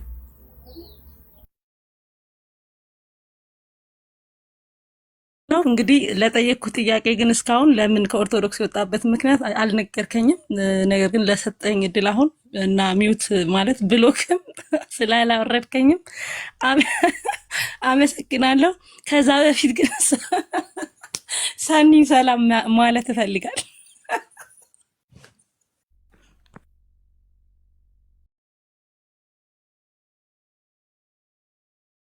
ጥሩ እየተሰጣት ኤርሚ እንደ ሀሳብ ግን ኮሜዲ ብትሆን ግን ያዋጣሃል ሞር ማለት በጣም ብዙ ንግግሮች ስለሚያስ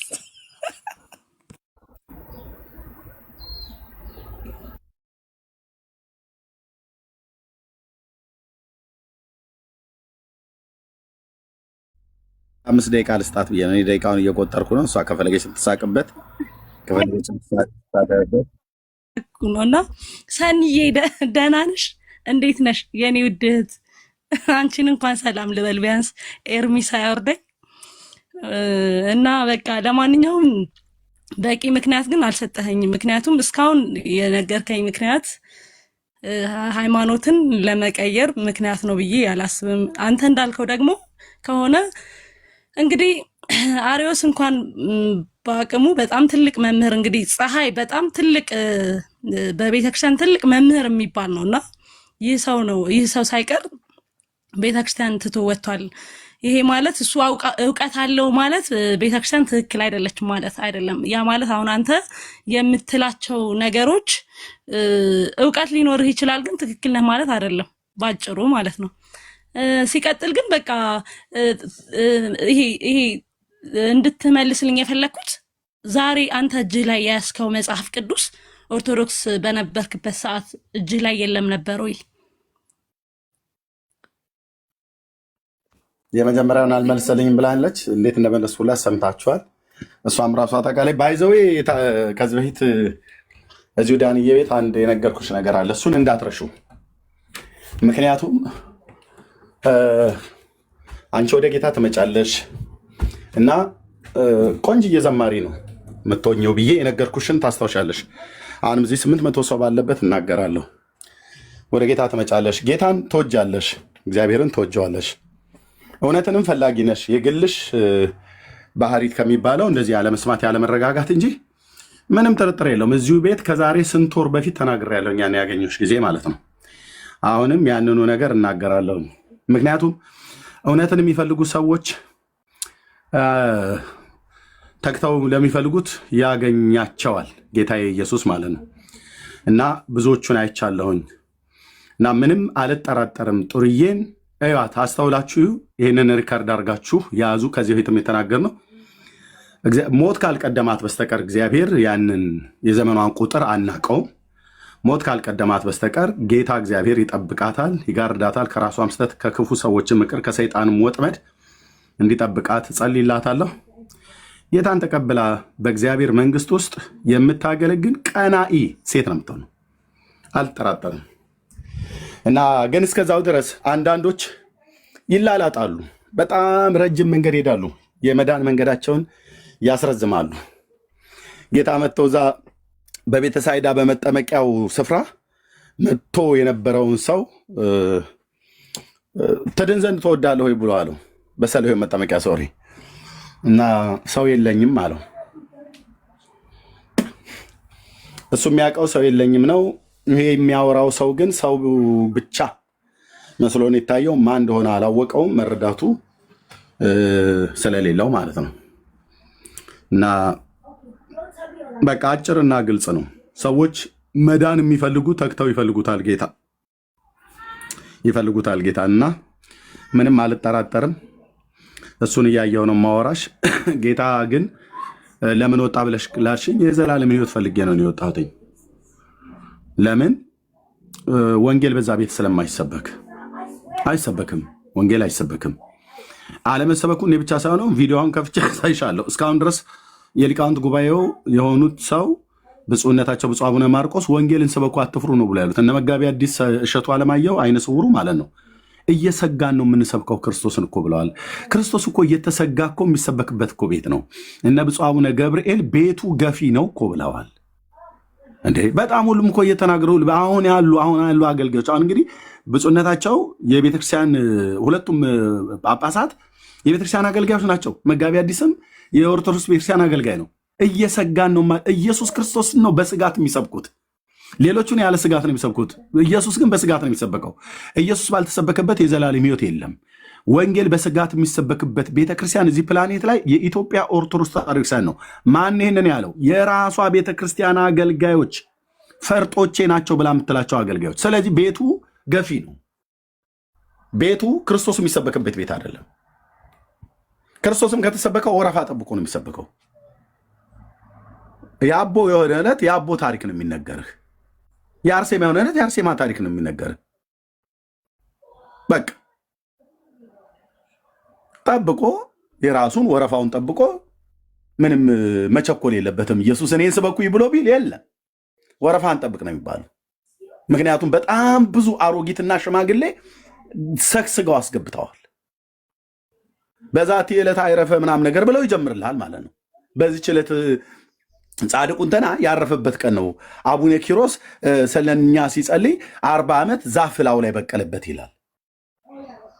አየህ እና የጻድቁ በረከታቸውን ሱታፊያቸውን እንድንካፈል ወደ ገዳሙ ሄዳችሁ ምናምን ነገር ብሎ ይላል። ከዛች ኳንታ ተከራይቶ ባንዲራ ለጥፎ ጀሪካ ይዞ ውሃ ሊቀዳ ማለት ነው። ከዛ ደግሞ ሲሄድ አንድ ማት ጭቃ አፈር ይሰጡታል። በቃ አመድ በጥብጦ ይጠጣል። ይሄውና በቃ ክርስትና። የዘላለም ሕይወት የቱ ጋር አለ? በኢየሱስ ክርስቶስ በማመን በጸጋው ድነት የሚገኝበትን ይሰበካል።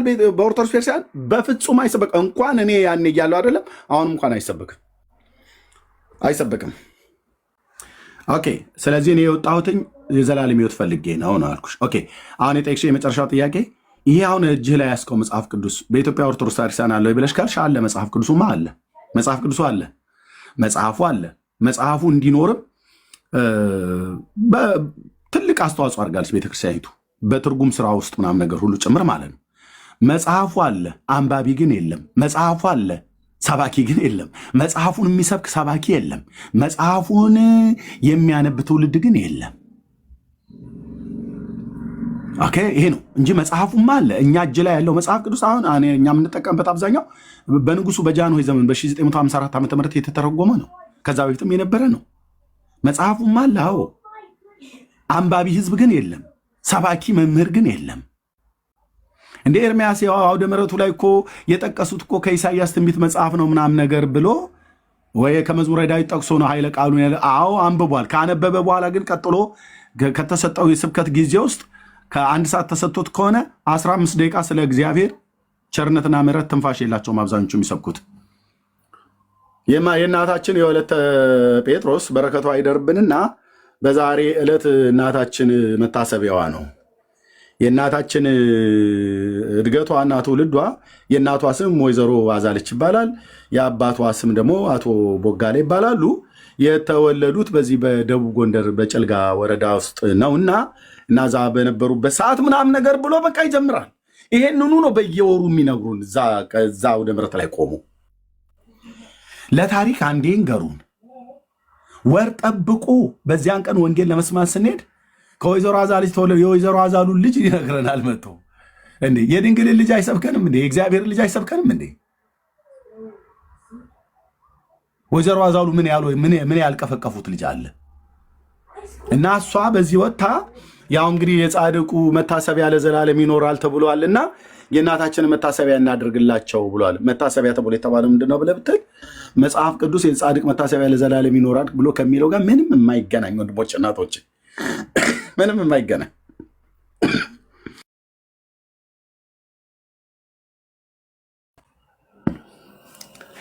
እዛ ኢንተረጠተን ወደ ቤት እንገባለን። ስለዚህ መጽሐፉ አለ። መጽሐፉን አንባቢና መጽሐፉን ሰባኪ ግን የለም ልልሽ ፈልጌ ነው። ጥሩዬ ስላስረዘምኩብሽ ይቅርታ። መቀጠል ትችያለሽ ጥያቄሽ። አመሰግናለሁ። ማለት አንባቢ የለም ነው ማለት ወይም ደግሞ በሰዓቱ አስተማሪ የለም ነው? ይሄንን እንትን ብትልልኝ። አንባቢ የለም ከሆነ አዎ ማለት የራስ ጥፋት ነው። ነገር ግን መማር ፈልገህ ግን አላስተማሩህም ወይስ አንተ? አስተማሪም የለም ሰባኪም የለም። በአንተ ጊዜ ምንም የለም። እውነቱን ስነግርሽ ማለት እስኪ አንድ ሰባኪ አምጪልኝ። ቪዲዮ ክፈች እስቲ። ሲጀመር ቪዲዮ ክፈች። ራሷ እኮ ስብከት ናት ቤተክርስቲያን። ራሷ ብሎ ነገር የለም። ቪዲዮ ክፈች እስቲ። ከኦርቶዶክስ መምህራን ወንጌል የሚሰብክ አንድ ሰው ክፈች። ከዚህ በኋላ 30 እና 40 ደቂቃ እንሰማዋለን። ያን ሰውዬ ምን እንደሚያወራ እናየዋለን። ክፈች እስቲ የአንድ ሰው ስብከት። አይ አሁን ለምሳሌ አሁን ማለት በጣም ብዙ ነገሮች በአንዴ ስለምታወራ ይጠፋብኛል። እና ለምሳሌ የሚሰበከው የቅዱሳን ታሪክ ነው እያልክ ነው። በነገራችን ላይ ቀኖች ሁሉ ዘመናት የማይቆጠርለት የቀኑ ባለቤት ራሱ እግዚአብሔር ነው። ይሄን ስል ግን እናንተ ቤት ግን አይደለም። እናንተ ቤት አይደለም። እኔ እኮ ስላለሁበት እኮ እየነገርኩህ ነው። አሁን እኔ ያለሁበት የሃይማኖት ተቋም የኔ የማመልከው እግዚአብሔር ዘመናት ቀናት በፊቱ የተናቁ 1000 ዓመት በፊቱ እንዳለፈች እንዳንድ ቀን የምትቆጠር ለዚህ ጌታ አሁን አንተ የምትለው በጣም ያንስበታል። ማለት በቃ እያሳነስከው ነው የሚሰማኝ። ማለት ቅዱሳንንና እግዚአብሔርን ማወዳደር በራሱ በደል ስለሆነ ማለት ነው። ሲቀጥል ግን አንድ የመጨረሻ ጥያቄ ማለት በቃ በጣም ብዙ ነገሮች ስለምትል እየጠፋብኝ የመጨረሻ ግን ቅዳሴ አሁን አንተ ዲያቆን ስለነበርክ የቅዳሴ መጀመሪያውና መጨረሻው ድረስ ምንድን ነው? ምን ያደርግልሻል? ይሄን ብቻ አይ ለምሳሌ እኔ የቅዳሴ መጀመሪያው መጨረሻው ከመነሻ እስከ መጨረሻው ከቤተልሔም እስከ ጎለጎታ ወይም ነው እስከ እርገቱ ያለውን ነው አይደል? ስለዚህ እምነበሃ ብለን ጀምረን አድምጭኝ፣ ጠየቅሽኝ አይደል? እምነበሃ ብለን ጀምረን ከቤተልሔም መጨረሻ ላይ በእኛ በዲያቆኑ ደግሞ ቡራኬ ከተሰጠ በኋላ እትሁ በሰላም እንላለን ማለት ነው። አላምንሽም እኮ የኔን ድቁና አሁንም ትጠራጠሪያለሽ። አየሽ፣ ተባረክ እውነት ነው አልሽኝ። ኖ በፍጹም ወንድሜ እንዴ እየሰማሁህ አይደለ እንዴ? እንዴት ነው ያንተ እንድቁና ማለት እስከዛሬ የምትላቸው? ስለዚህ ከቤተልሔም ስንጀምር ያ ወንጌል አይደለም ወይ? ወንጌል እንደው እምነበሃ ብሎ የሚለውን ከቤተልሔም እንደምንጀምር ታውቂያለሽ አይደል? ለዛ እኮ ነው ከልደቱ ታውቂያለሽ አይደል ወይ?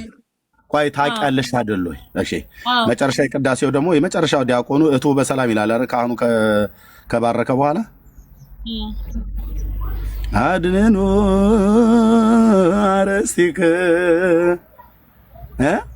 እኔ ነበርኩ እኮ ስለ የነበረው እትዬ። የኔ ጥያቄ እኮ ወንድሜ አሁን የኔ ጥያቄ ያ ወንጌል አልነበረም ወይ? ቆይ ትክክል ነው አይደለ? የመጀመሪያው ነው መጨረሻው ብለሽ ያልሽው አኖ ሁሉ ከመጀመሪያው እስከ መጨረሻው ውስጥ ያለው ፓርቱ እንዳለ ያ ወንጌል አይደለም ወይ?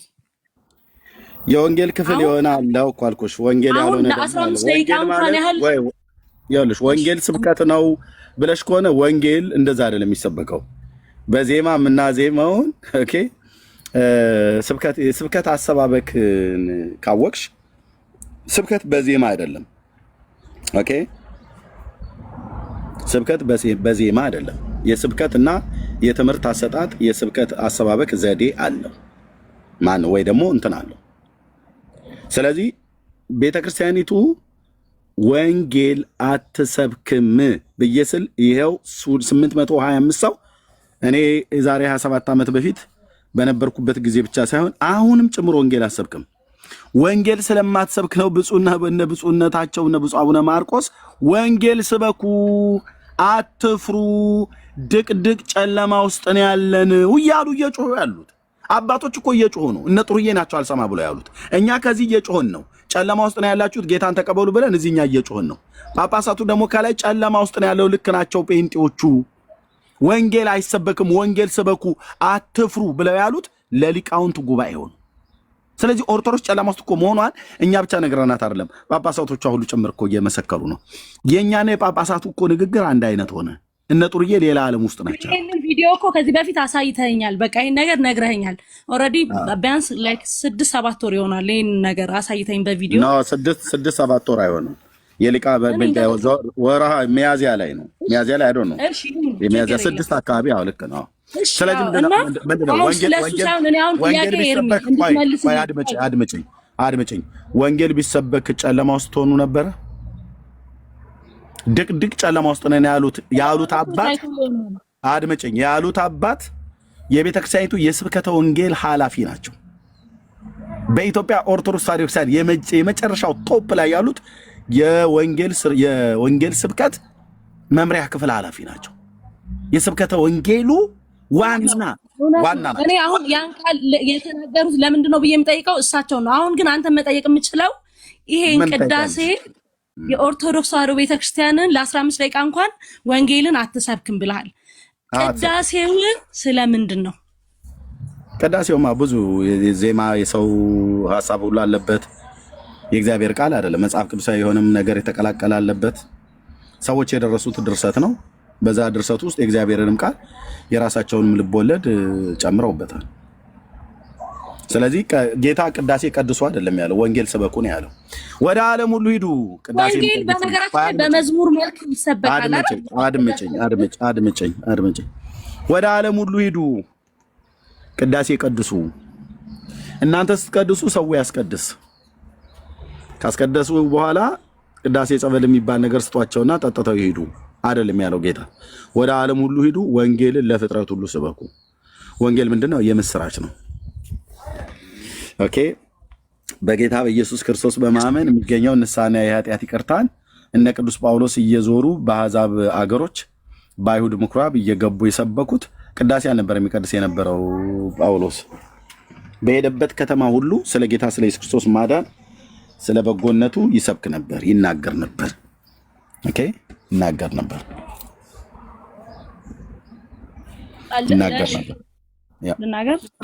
ጥያቄ ካለሽ ሌላ። እግዚአብሔር ይመስገን። አሁን እኮ ወንጌል ተትረፍፎ እግዚአብሔር ይመስገን በሁላችንም በቤታችን። በጠኔ ልትሞቱ ነው። በጠኔ ኦርቶዶክሳውያን ሰው እውነቴን ነው የምልሽ እየሰማሽ ነው። እውነቴን ነው የምልሽ ኦርቶዶክሳውያን በወንጌል ረሃብ ጠኔ ልትሞቱ ነው። በጠኔ ላይ እኔ አሁን እንድትመልስልኝ የምፈልገው ኤርሚ፣ አሁን አንተ ቃል በቃል እንድትመልስልኝ የምፈልገው ያ ቅዳሴ በቃ ስለ ኢየሱስ ክርስቶስ ምንም ነገር ማለት በቃ ያ ቅዳሴው ነገርኩሽ እኮ የእግዚአብሔር ቃል ያለበት ክፍል አለ አልኩሽ። ኦኬ፣ እሱን ማወቅ ግን የዘላለም ሕይወትን እኮ አልሰጠሽም። እዚሁ እኮ ቀድሼ ልነግርሽ እችላለሁ። ኦኬ፣ ጥሩ የሆነ ስለ ጌታ የተነገረ ነገር አለ መጽሐፍ ቅዱስ ላይ ባይጻፍም እንደዛ ባታገኙም፣ ለምሳሌ ሀሳቡን የሚያነሳበት ማለት ነው። ጆኒ ስቶፕ። ኦኬ፣ ያንን ግን መቀደስና ማስቀደስ የዘላለም ሕይወት አይሆንም። ኦኬ፣ ወንጌል ሲሰበክ ነው። ወንጌል ነው ለአንቺ። ብፁዕ አቡነ ገብርኤል አይደል እንዴ በባለፈው ማርያም ቤዛ አትባልም ቤዛ የሚባለው ኢየሱስ ነው ብለው የሐዋርያቱን ትምህርት ፍርጥ አድርገው ሲናገሩ አንድ የሆነች አልማዝ ባለጭራ የሆነች ሴትዮ የተናገረችውን ሰምታችኋል አይደል? አንቱ ጳጳስ አፈሉ ከሴት ጋር እየተኙ ብለ በእንዲህ አይነት ድፍረት ጳጳስን መናገር ወንድሞች እናቶች፣ እኔ እንኳን አላረገውም። ጉዶትን ነው የምዘከዝከው። እቺን ቤተ ክርስቲያን እንዳይነኳት። አሁን እቺ ሴትዮ ምን የምታውቀው ነገር አለ? ምን የምታውቀው ነገር አለ? ማርያም ቤዛቱን አትሆን፣ ኢየሱስ ቤዛ ይባል አይባል፣ ምን የምታውቀው ነገር አለ? እንዲህ ብላ ያለቻቸው ጳጳስ ምን አይነት ጳጳስ ናቸው? በደብረ ሊባኖስ አንድነት ገዳም የብሉይ ኪዳንና የአዲስ ኪዳን መምህር ጉባኤ ትምህርት ቤት ገብተው የተማሩ አንቱ የተባሉ ናቸው። ብፁዕ አቡነ ገብርኤል የምዕራብ ሸዋ አህጉረ ስብከት ሊቀ ጳጳስ ናቸው። ማርያም ቤዛ አትባልም ብሎ ከሴት ጋር እየተኙ እየተዳራችሁ ልብ በሉ። ሜት አድርጌ ልጨርስበት። ሜት አድርጌ እንደዚህ እያሉ ስለሚያሸማቅቋቸው አትፍሩ የተባለው ምንድነው? ያመኑትን የሚያውቁትን እውነት ከተናገሩ እንደ ጥሩዬ አይነት እህትና ወይ እንደዛች አይነት እህት ይሰድቧቸዋል፣ ስማቸውን ያጠፋሉ። ስለዚህ ፈርተው ቁጭ ተጠርተው እንደ ሕፃን ተመክረው ወንጌል ስበኩ፣ ቅዳሴና ማህሌት መቋሚያ በመወዝወዝ መንግስተ ሰማያት መግባት አይቻልም። ጾመ ድጓን ቅዱስ ሚካኤል ያውቀዋል እንዴ? መልአኩን ማነው ጳጳሱን መልአክ ጉንጩን ጸፍቶ ምኑ መጥቶ አናገረው እንደሚባል እንደዛ ነው የተናገሩት። ዝቅ አድርገው ነው የተናገሩት። የቤተክርስቲያኒቱን የዘመናት ጉድ ማለት ነው። መቋሚያ በመወዝወዝ አንገባም። ቅዳሴ ቀድሰን ማህሌት ቆመን የኦርቶዶክስ ቤተክርስቲያን ህልውናዋ የሚቀጥል ይመስላችኋል አሉ። እኔ መልሱን እዚህ ልመልስ። አይመስለንም። ኦርቶዶክስ በቁሟ እየፈረሰች ነው ማለት ህዝቧን እያጣች ነው። እራሳቸውም ተናግረዋል። የህዝቡ ብዛት በምድራችን ላይ ትልቅ ህዝብ ስለሆነ ሰፊ ህዝብ ስለሆነ ቁጥሩ መሸርሸሩን አላወቁትም። ከላይ ግን ያሉት ከ5 እና ከ6 በላይ ሰዎች አገልጋዮች እንትን ላሰማችሁ ይችላል። አሁን ህዝቡን እያጣን ነው ብሎ የሚለው ማለት ነው። ዘማርያም ዘለቀ አንድ ማነው ቄስ የሆነ አሁን እዚህ ቲክታክ ላይ የነበረ ሰው ነበር። ስብሰባ ላይ እኔን ዮናታን ትዝታውን ሲከስ የነበረበት ጳጳሳቱ ፊት ቀርቦ ስማችን እየጠራ ስሜን እየጠራ እና በጣም ብዙ ህዝብ ቲክቶክ ላይ ሁሉ ህዝቡን እያሳቱት ነው አሉ። ምን ማሳት? ወደ ጌታ ነው ያልኩ። የድንግል የማህፀኗን ፍሬ የእግዚአብሔር ልጅ ኢየሱስ ክርስቶስን እመን ብሎ ማለት ማሳት ከሆነ ገና አስተሃለው ማለት ነው። እናንተ ማሳት የሚመስላችሁ ኢየሱስ ክርስቶስን ሰው ሲያምን ሳተ። ምንም የማያውቅ ቀኝና ግራውን የማያውቅ አንድ የአረብ ሽማግሌ አምጥተህ ምድራችን ላይ አዲስ ታቦት ተገኘ፣ ከሰማይ ወረደ፣ ከምድር ፈለቀ እያላችሁ አርቲ ቡርቲ የሆነ ነገር ስታርጉ ያንን ህዝቡ እንዲከተል ችኳንታ ተከራይቶ ቅድም እንዳልኳችሁ ክፍለ ሀገር አቋርጦ ሲሄድ አልሳተም። ወደ ኢየሱስ ግን ሲመጣ ሳተ ይላሉ። ወንጌል የማትሰብክ ቤተክርስቲያን በቁሟ ነው የምትፈርሰው። ሙሉ ወንጌል በል፣ ቃለ ሕይወት በል፣ መሰረት ክርስቶስ በል፣ ካቶሊክ ኦርቶዶክስ በል፣ ወንጌል መስበክ ካቆማችሁ በቁም ነው የምትፈርሰው። ኦርቶዶክስ አሁን እንደዛ ነው እያሆነች ያለች። ታድሶ አይሆንም ብላለች። በፍጹም እዚሁ ተግማምቼ ይቀመጣሉ ከነስተቴ እንጂ አልታደስም፣ አልነጻም፣ አልታጠብም፣ በንስሐ አልመለስም፣ እግዚአብሔርን ለበደልኩት ነገር አደባባይ ይቅርታ ጠይቄ አስተካክላለሁ ብዬ አልልም ብላለች። ጌታ የጠየቃት ደግሞ በእንደኔ አይነት ህፃናት ነው።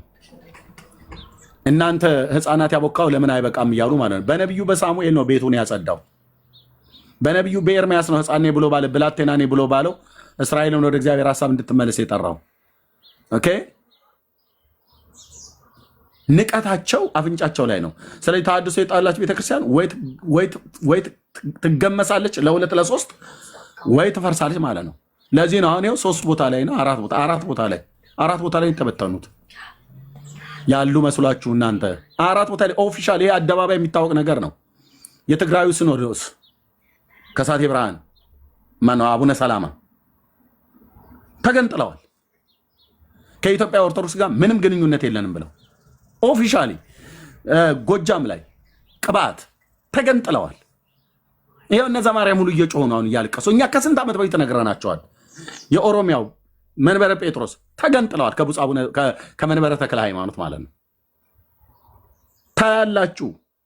ታድሶን እምቢ ያለች ቤተክርስቲያን ወይ ትፈርሳለች ወይ ትገመሳለች። ህዝቡ መሮታል። አንዴ ለፖለቲካ ምናምን ነገር ብትዳር ትይዛለህ ብራዘር። ሂድና ትግራይ አሁን የኢትዮጵያ ኦርቶዶክስ ነበል በለው በመቋሚያ አናትን አፍርሰው ሊሸኙ ይችላሉ። ተከፍለዋል። ኦኬ ተከፍለዋል። ፖለቲካ ብለታለ። ፖለቲካ ከተባለ ጳጳሳቱ ጋር ነው ፖለቲካ ያለው። ገንዘብ ከተባለ እነሱ ጋር ነው ገንዘብ ያለው። እርስ በርስ የሚጣሉት፣ እርስ በርስ የሚደባደቡት፣ እርስ በርስ የሚቀጣቀጡት በብሔር ተደራጅተው ማለት ነው። ኦኬ አንድ የጎጃም ሊቅ ደብሩ ላይ ካለ ከጎጃም የመጣውን ብቻ ነው የሚቀጥረው። ያደግኩበት ቤት ነው፣ የቀደስኩበት ቤት ነው። በእውቀት አይደለም በዘርህ ነው የሚጠሩህ። የትግራይ ያለበት አንድ የትግራይ ጳጳስ ያለበት አካባቢ ላይ ከሆነ የደብሩ አለቃ ትግራይ ከሆነ ከትግራይ አካባቢ የመጡትን ነው የሚቀጥሩት። ለምን አልነግርህም? ይሄንን ማን ነው መጥቶ እኔ ጋር ሊያስተባብል የሚችል? አንድ የለም። ስለዚህ እግዚአብሔር ይሁናት። ወንጌል መሰበክ ተትቶ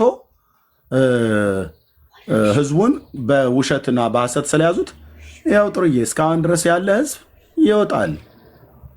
ወዴት? ወደ ናቁት፣ ወደ ሰደቡት፣ ወደ አጥላሉት። ትምህርታችን እንኳን አንድ ቀን እንኳን ቁጭ ብሎ ማንም እዚህ መካከል አሁን ከጉባኤያችን ሄዶ ትምህርታችንን ደጋግሞ ሰምቶ የእነሱ ስተታችሁ የእናንተ ስተታችሁ እዚህ ላይ ነው። ኤርሚያስ እኔ ለምሳሌ ለመሰረት ክርስቶስ ሄጄ ለብዙ ወራት ተከታትያችሁ ነበረ። ትምህርታችሁ ራሱ በቃ ፍሩሽካ መሆኑን ያወቅኩትኝ መሰረት ክርስቶስ ቤተክርስቲያን ሄጄ ተከታትዬ ነው። ሙሉ ወንጌልም ሄጄ ታዝቤ ነበረ። ለአንድ ለሁለትና ለሶስት ለአራት ጉባኤያት ሄጄ ነበር። በቃ በሙሉ ስርዓት የላችሁም ወይ ስርዓት አላችሁ ብሎ ለማለት እንኳን የአይን ምስክር ለመሆን መሄድን እንኳን ራሱ ምርጫችሁ አላደረጋችሁትም። በርቀት ነው ሙሉ ወንጌልን የምትሰድቡት፣ በርቀት ነው መሰረት ክርስቶስን የምትሰድቡት፣ አብያተ ክርስቲያናቶቻችንን ማለት ነው። እኔ ግን ኦርቶዶክስን በርቀት አይደለም እንደዚህ ብዬ የምላት ነበርኩበት። በጋሻው በርቀት አይደለም የሚለው ነበረበት። ትዝታው በርቀት አይደለም ነበረበት። አገልጋዮች ነን።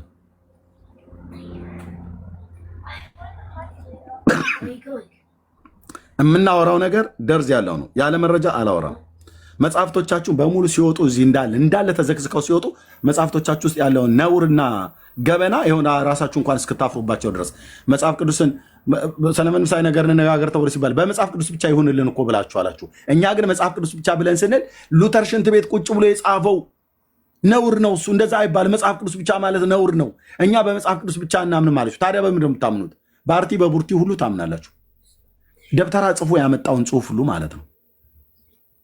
እና በእነሱም ጭምር እንጠይቅ ብለን ስንል ኖ ለምን ለመከራከሪያ አይሆንም? ለመከራከሪያ አይሆንም። ገድላት ድርሳናት ለበረከት ብላችሁ ግን ፀሐይ የሞቃችሁ ታነቧቸዋላችሁ። ሰላቢ ይከላከላል፣ አጋንንት ያባራል ብላችሁ በስመ አብ ወወልድ ወመንፈስ ቅዱስ አሐዱ አምላክ ድርሳን ዘቅዱስ ሚካኤል ሊቀ መላእክት በእንተ ወክቡር ወትሕትናው እያላችሁ ጸ እያልክ ደግመህ ትመጣና ድርሳነ ሚካኤል ኤሜክ ካርኔ ካጌ ምናምን ነገር ብሎ የሚለው ድርሳነ ሚካኤል የዘወርኃ ኅዳር ላይ የተጠቀሰው ማለት ነው። የጌታ በቅዱስ ሚካኤል ክንፍ ላይ የተጻፈ የአምላክ ህቡዕ ስም ብሎ የሚል ማለት ነው። ጌታ ሲጀምር ህቡዕ ስም የለው። ስሙን አማኑኤል ትለዋለች ብሏል በነቢይ። ስሙን ኢየሱስ ትለዋለች ብሏታል በመልአክ። የጌታ ስሙ ይናገራል ያለና የነበረ ብሎ ማለት ነው። ለባሪያው ለሙሴ እንደተናገረ መጽሐፉን እንዳለን የበላሁት እኮ አልኩ ብራዘር። መጽሐፍቶቻችሁን ይኸውልህ ጥርስ ከምላሱ እያወጣው ያላነበብኳቸው መጽሐፍቶች ገና ያላስመጣቸው ካልሆኑ በስተቀር እዚህ እጄ ላይ ያሉት ከ190% ያነበብኳቸው ናቸው። ያነበብኩትን ያቀለምኩበትን ቦታ ብታይ ኮትን አውልቀህ ትሮጣለህ። እና ምን ይላል ታምረ ማርያም ላይ የጌታ እናት ባህሪን ሲነግሩን ርህርህት ናት አሉ። ጥሩ ጻድቅ ሴት እንደመሆኗ መጠን እውነት ነው። ከዚሁ ርህራሄ የተነሳ ታምረ ማርያም ታምር 71 ላይ በ1985 ዓ.ም በተተረጎመው ላይ አራቱ ትልልቅ ታምረ ማርያም እጄ ላይ ስላለ አሁን በ1985 ዓ.ም የተተረጎመው ላይ ያለው ነው የምነግርህ። ታምር 71ኛው ታምር ላይ ከዕለታት አንድ ቀን ሴቶች ውሃ ሊቀዱ በዚያ በምንጭ አካባቢ ተሰበሰቡ። እመቤታችንም ውሃ ልትቀዳ በዛ ሄደች። የገሊላ ሴቶች ልማዳቸው እንዲህ ነበረና ይልልሃል። ይሄ ተረታም ትውልድ ኦኬ። ውሃ ልትቀዳ ሄደች። እሺ አሳጥሩት እና ስትሄድ እዛ አንድ ውሻ ነበረ እና ያ ውሻ ውሃ እንዲያጠጡት ሲከጅል ሴቶቹ እዛ ያሉት አባረሩት እና እመቤታችን ባዘች ጊዜ ግን አዘነችለት። ከዛ ጫማዋን አውልቃ ይላል። ጫማው ግማሹ የኮንጎ ነው ይላል፣ ግማሹ የወርቅ ነው ይላል። ወርቅ ጫማ የላትም ብራዘር ሲጀምር፣ ምክንያቱም ድሃ ቤተሰብ ነች። ድሃ መሆኗን ደግሞ ኤርምያስ አይደል የምተናገረው፣ ይወድስዋ መላእክት ላይ ከድሃ ቤት አደረ ይላል። ይወድስዋ መላእክት ለማርያም ብሎ በሚለው ክፍል ላይ ከድሃ ቤት ከሚስኪን ቤት አደረ ይላል። እና ድሃ ስለሆነች ጮኛም እንትን ምንድነው እንጨት ጠራቢ እንጂ የወርቅ አንጣሪ አልነበረም። ዳር ትይዛለህ ስልህ እና እዛ በወርቅ ጫማዋ አጠጣች ብሎ የሚል በቀን የትምህርት ቤት የሚተረክ ትርክት አለ። ተወሱን እርሳው። እሺ ውሃ አጠጣች፣ በወርቅ ጫማ የሚሆን በብር ብቻ ውሃ አጠጣች ውሻውን። ይህንን እንዴት እንየው? በመጽሐፈ ምሳሌ ላይ የእግዚአብሔር ቃል ሲነግረን የጻድቅ ነፍስ ለእንስሳ ይራራል ይላል። እሰየው። ስለዚህ የጌታ የእናት ማርያም ጻድቅ ስለሆነች ለውሻው ራራችለት ማለት ነው። አዎ። ስለዚህ ውሻውን ውሃ ብታጠጣ አይገርምም። የርኅራኄ አምላክ ከእሷ ስለተወለደ እሷም ከልጇ የተካፈለችው ርኅራኄ ያለና ለእንስሳ ራራች ማለት ነው። እና ውሃ ጠጣችሁ፣ ደግ አደረገች። ቴንኪው እግዚአብሔር ይባርካት። በጣም ግሩም ነው፣ ድንቅ ነው ብለን ባህሪዋን በዚህ ነገሩ ሩሩ ነች ለማለት ነው። እሺ ቴንኪው። ኦኬ 72ኛውን ታምር ስትገልጥ እዛው ጋር 71 ላይ ነው ብሎ የሚለው 72ኛውን ታምር ስትገልጥ ግን አንድ ጎረምሳ ነበር። እመቤታችንን በፍቅሩ በልቡ ጣዕሟና ፍቅሯን አሳድራበት ተወደው ነበር ምናምን ነገር ይላል ተረቱ ሲጀምር። እና አገኛትና ከየት እንደመጣች ጠይቃት ማርያምን እና ከየት እንደመጣች ነገረችው። ይሄ የነገርኩህን ሚስጥሬ ለማንም እንዳትናገር ብላ አለችው። እና እሱ ደግሞ አላስችላለውና ከእሷ ከተለየ በኋላ ወደ አንድ ሀገረ ገዢ በሄደ ሰዓት ላይ ባገኘዋት ሰዓት አንዲት ቆንጅዬ ሴት ፊቷ እንደ ፀሐይ ሲያበራ አየዋት እና እንደዚህና እንደዚህ ብላ አለችኝ ብሎ ማርያም የነገረችው ሚስጥር ለዛ ለአገረ ገዢው ነገረው ይላል። ማርያም እንዳትነገር ሚስጥሩ በእኔና ባንተው ሚስጥሩ ደግሞ የተባለው አምላክ ሰው የሆነው ስግው ቃልን ወልጀዋለሁኝ በግብፅ ሀገር እንዳለች አይነት ነገር በስደት እያለች እንደተናገረችው አድርጎ ነው ታሪኩ የምናገረው። እና እንዳትናገር ብላው ነበረ። እሱ ሄዶ አላስችላለውና ተናገረ። እሺ ነው ማለት ያለብህ አንተ። እና ተናገረ። ከዛ ያ ንጉሥ ደግሞ እቺ ሴት ወዳለችበት ልታደርሰኝ ትችላለህ ወይ ብሎ ሲለው እየመራው ይዞት መጥቶ እመቤታችን ባለችበት አደረሰው ይላል። ከዛ ማርያም ደግሞ አትንገር ብዬ ለሌላ ሰው የነገርኩን ሚስጥር የነገርክብኝ ብላ በዛ ጎረምሳ ላይ ትቆጣበታለች። ከዛ ፈረደችበት። ከዛ ረገመችው። ከዛ መልኩን ወደ ውሻ ቀየረችው ይላል ታምር 72 ላይ። ታምር 71 ላይ ለእንስሳ ለውሻ ራርታ ውሃ ያጠጣች የተባለችዋ ታምር 72 ላይ እግዚአብሔር በመልኩና በአምሳሉ የፈጠረውን ሰው ረግማ ወደ ውሻ ቀየረች ይላል። የኦርቶዶክስ ማርያም ለውሻ ታዝናለች። በእግዚአብሔር መልክና አምሳል የተፈጠረውን ግን በስላሴ አርያና መልክ የተፈጠረውን ጌታችን ኢየሱስ ክርስቶስ የሞተለተውን ግን እንደ በለዓም እየተራገመች ወደ ውሻነት ትቀይራለች። የኦርቶዶክስ ማርያም ጠባያዋ እንዲህ ነው። የጌታ ይስናት እዚህ ሁለቱም ተረት ውስጥ የለችበትም። እየሰማህ ነው ወገኔ? ከኦርቶዶክስ ተረት ልጆቻችሁን ጠብቁ። አሁን እዚህ ውሻ አዝና ውሃ ጠጣች ብለው ያሉን ጉድ ነው። ሰየው ታዲያ ምን እንዴ? በቃ ጻድቅ ሴት ስለነበረች ብለን በመጽሐፈ ምሳሌ ላይ ቃል በቃል ይናገራል። የጻድቅ ነፍስ ለእንስሳ እንኳን ይራራል ይላል። ስለዚህ ለውሻው ራርታ ውሃ ብታጠጣው አይገርምም። ጻድቅ ሴት ናትና ማለት ነው። ጻድቅ ሴት ናትና ብትራራ አይገርምም። ይበል ሰየው የሚያስብል ነው። እንዴት ታዲያ ለውሻ የራራች እናት ሚስጥሬ ናት? ምን ሚስጥር ነው አሁን ይሄ? አይታወቅም እንዴ? በግብፅ በረሃ ሳለች መልአኩ ከእሷ እንደሚወለድ ነግሯት ወልዳ አይደል የመጣችው? አትንገርብኝ ብላ ስላለችው የኦርቶዶክስ ማርያም በግብፅ ሀገር በስደት በነበረችበት ሰዓት ላይ የግብፃውያን ሴቶች ሁሉ ተሰብስበው ሲናገሯት፣ በተለይ አንዲት ኮቲባ የምትባል ሴትዮ እመቤታችን ማርያምን ሰደበቻት ይላል።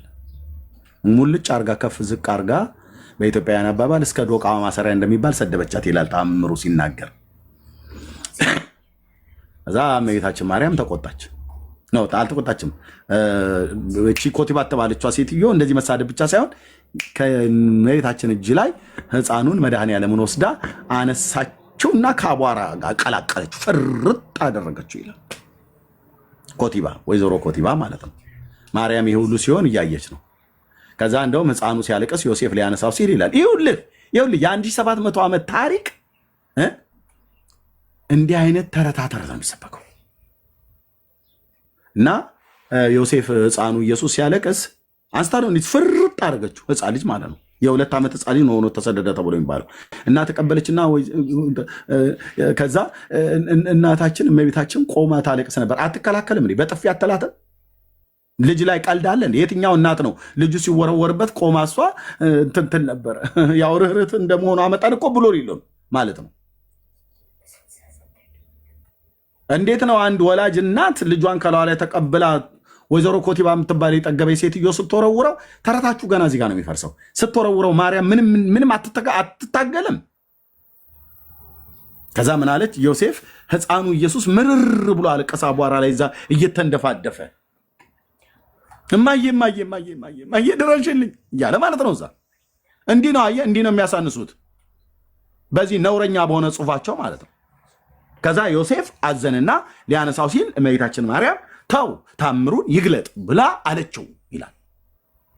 ከዛ ታምሩን ገለጠ።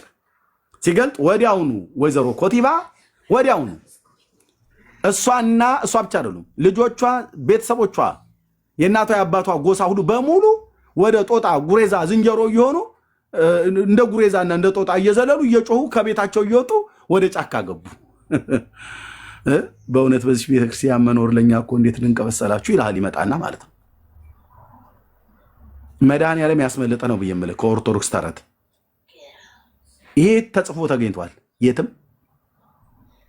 ስለዚህ መድኃኔዓለም ከሰማይ ወርዶ በግብፅ አገር ሲሸሽ ከእናቱ ጋራ በመልኩና በአምሳሉ የፈጠረውን በመስቀል ማነው በዛ ኮቲባ የምትባል ሴትዮ ሳታቅ ስለወረወረችው ኢየሱስ ረገማቸውና ወደ ጦጣ ወደ ዝንጀሮ ወደ ከርከሮ ተቀይረው ወደ ጫካ ገቡ ይላል።